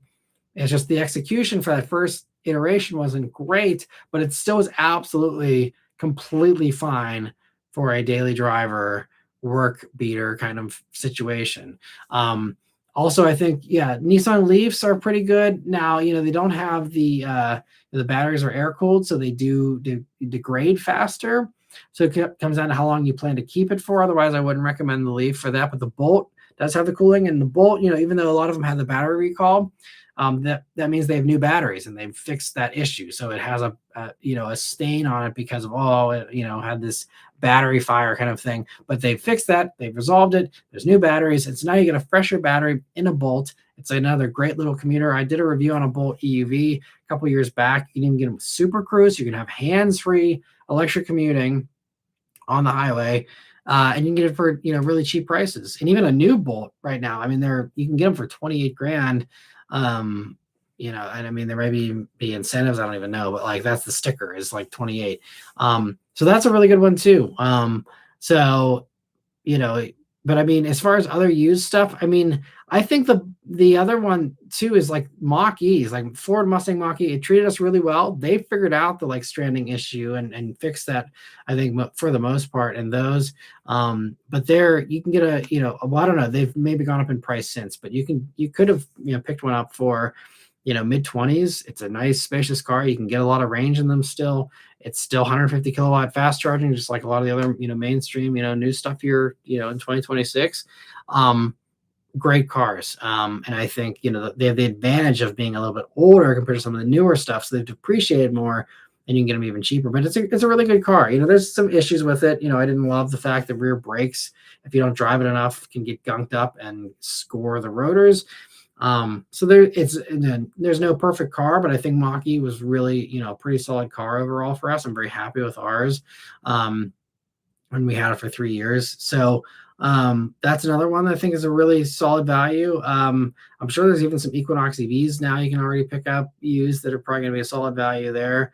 But like it's honestly be easier for me to tell you the bad EV values than like the good ones. Like any of the mainstream stuff that's on the used market, it's depreciated a bunch. It's a really good price. They're all cheap and they're all, pretty good for the most part. So that's, yeah. I'm I'm trying to think of a better answer than that, but that's, I think, about the best advice I can give there. I mean, I love my little Fiat 500e, especially if you want a little runaround thing just for short distances, 140 miles a day or less. And the Fiat, it's great. It's cheap. It's insanely efficient. It cost me less than $8 to charge that thing from a completely dead battery to 100%. It's really nice to be getting, I get like 140 mpge, I think, or something like that. Like, it's insanely efficient. So, you know, it's different things for everybody, but there's lots of good stuff. You can go for some of the, like Hyundai Kona EV. I mean, there's so many. So, yeah. And I mean, honestly, if you have nothing against Tesla, Model 3s are great values. It's a lot of car. It's really good. Again, they've worked out most of the bugs by this point. Lots of range, great charging network, obviously, everything else. And it's, they're dirt cheap because there's a zillion of them out there. So that's another really good one. I always enjoyed the Model 3. It's just, again, now it's a political statement to drive a Tesla, but aside from that, it's a great car. Let me see. Goth Rocker says, when I took my license exam, Clinton was president. It was the summer of '98. Man, that's I have fond memories of the '90s. So that's a good time. Well, I will hold myself back, especially since we're over time here. I could go into some more stuff about that era and how things were better, but I won't. Anyway, Theodore says, I love this. Everybody's talking about cars and things. It's beautiful. I'm glad you're enjoying it. Yeah, this is the great thing about these lives. I absolutely love it myself. And cheers to all of you again for another fantastic live. I'll answer the last few questions here, but always appreciate this, and so fun to hear your guys' experiences and yeah, just it's just so cool. So anyway, thank you. And with that, I am done with my with my drink. Let me see. Goth Rocker says that Nismo Z was defective. No one else had issues like you had. I don't think so. I mean, I warned Sophion about it because I don't know if he had it before me or after me, but he would have gotten the same one that I got in the press fleet, as well as a few other people. So I'm not sure. I didn't remember to go back and watch Sophion's video if he had a bad time in it or how aggressive his driving was to see. But yeah, I mean, I did warn him for sure because I was like, is this one bad for you? And I can't recall because it's been a little while. It's been a couple of years. But yeah, I don't know what it was. It's really strange. I think the thing that made it even weirder was I think Sophion didn't have an issue with it, if I recall correctly. And so that means it must have had something screw up between him and me, or I magically just like entered a world where I had no tire grip for, the week that I had that car. I don't know what happened there. It was weird. But Goth Rocker says, yeah, the tires must have been bad. Yeah, it must have been. And Sark says the Nismo Z has the Bridgestone Potenza S007s, I believe. I always jokingly call them Bridgestone Potenza hockey pucks. My WRXTS has them stock, and I had step out, lift off, oversteer at 105 mid corner. Holy crap. It was a long sweeping corner. Outside temp was 65. I noticed that you have to get those Potenzas really hot. That's crazy with no warning either. Holy crap. That's a real pucker moment there, I'm sure. Man, I would have that's one of those like your soul departs your body kind of thing. Man, that's nuts. So I don't know. I had a WRX-TS for a week, and I've had cars with that tire on it before. Maybe they're just all-wheel drive cars that I wasn't pushing enough to find that failure point. I don't know, but like how do people? I mean, because the S007, that's even the tire. That tire initially debuted for the Aston Martin DB11. That's why it's called the 007. And there's no way the DB11, like I don't recall people have a bunch of issues or stepping out or being sketchy. I don't know. But I mean, obviously you have more experience with them than I do, so I believe you. I just like that's crazy. I feel like I've had that tire on other cars and it hasn't been that bad. So it must have been a unique combo of that tire's characteristics with the suspension tuning and the rear suspension in particular tuning of that Nismo Z that really brought out the worst in those tires, I guess. But again, like I don't. Again, maybe it's just on track, but I mean, like all the people on the media drive for that, pre-refresh version or whatever, like I didn't see a single person complain about this. And I went and scoured and looked, and no one seemed to. Everyone was just like, "This is the best thing ever. It's great." So either everyone did a complete glaze on that car, or they. I mean, I think people genuinely love it. So like, I don't know. The mystery continues. I mean, it certainly was the tires, but I just don't know what about those tires was so wrong. Because it wasn't even that cold when I had that. I mean, it was the middle. I remember it was warm because I had the windows down and stuff. I don't know. Yeah. Anyway, the mystery continues. Vishal says, "Oh man, if he was blown away by the 360 cam, he'd be absolutely losing it with a self-parking feature. Our 25TX has that, really impressive with how well it works." Oh yeah, I mean, he would, if he ever gets a Waymo or something, the driverless ones. I mean, it would just like, it'd be wild. Or Super Cruise. Lancelot says, "Yeah, that would be another one." But yeah, I'm glad the parking works for you on the TX there. That's cool. I have to try it out some more. I just kind of gave up on testing those because it just took forever for them to like recognize a spot, start initiating everything. It was just, I was like, no one's ever going to actually do this in a remotely busy parking situation because it just takes too damn long. So like, if it actually is faster now, that's the key to making those systems more useful, because the auto park is great if you can actually do it quickly. And Sark says, "Correction, it was a long, unsharp corner, not sweeping." Okay. Well, still terrifying regardless. So he says, "I won't hold you up, man, but people on the new Z forums complain about the S007. I guess it's the characteristic of tons of grip, but it's not progressive when it loses grip." Interesting. Have a great night. I appreciate this. So feel free to, I'm happy to get all the info. I don't mind going over if this helps solve the mystery for me. But I mean, so yeah, but I'm trying to remember, like with my driving, when it was stepping out, it wasn't that it was like grip, grip, grip, and then nothing. It was like it started with nothing. And maybe the tires were just really cold. I mean, I don't have a lot of experience on like race slicks. So I mean, but it very much felt like it was on race slicks. And maybe that's just the characteristic of those tires, but like there was never any grip. It's not like it like had grip and then it didn't anymore. Because I've been used to that, like that the snap oversteers kind of create very much popular, I guess, famous in the S2000s, for example.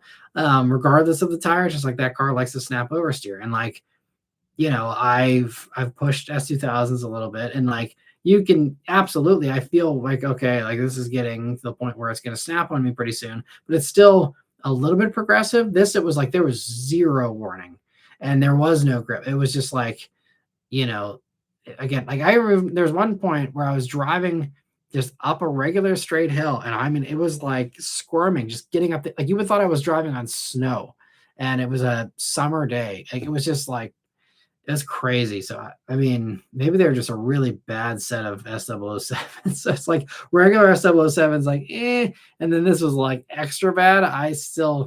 They must have gone through a freeze cycle or something, because I think it was like springish. So maybe it was possible that in transit, it got a frost or something. I don't know, something weird. But Michelle says, "When my parents were in Texas with the TX, my uncle showed that feature to my parents, and it just worked. Found a spot and parked itself." That's great. So I'm glad if it was actually fast, and that's great. I'll have to try something on. I'm trying to think of the next thing I have that has auto park that I can try that in.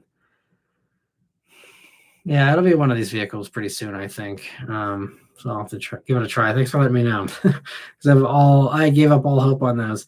As Ark says, it's interesting. No grip and zero warning is definitely scary. I know your situation was a little different, but yeah, it's definitely a no crap scary moment. Yeah, I mean, at least I was going fairly slow. I wasn't going that fast. I was maybe doing 30 or something. I mean, I had a wall on one side and a guardrail that was holding or was on the edge of a ravine.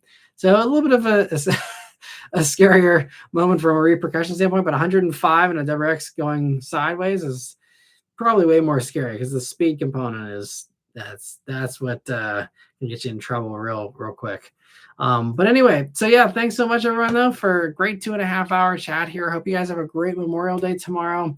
For those of you here in America, and for everyone else, hope it's a great start to your week here.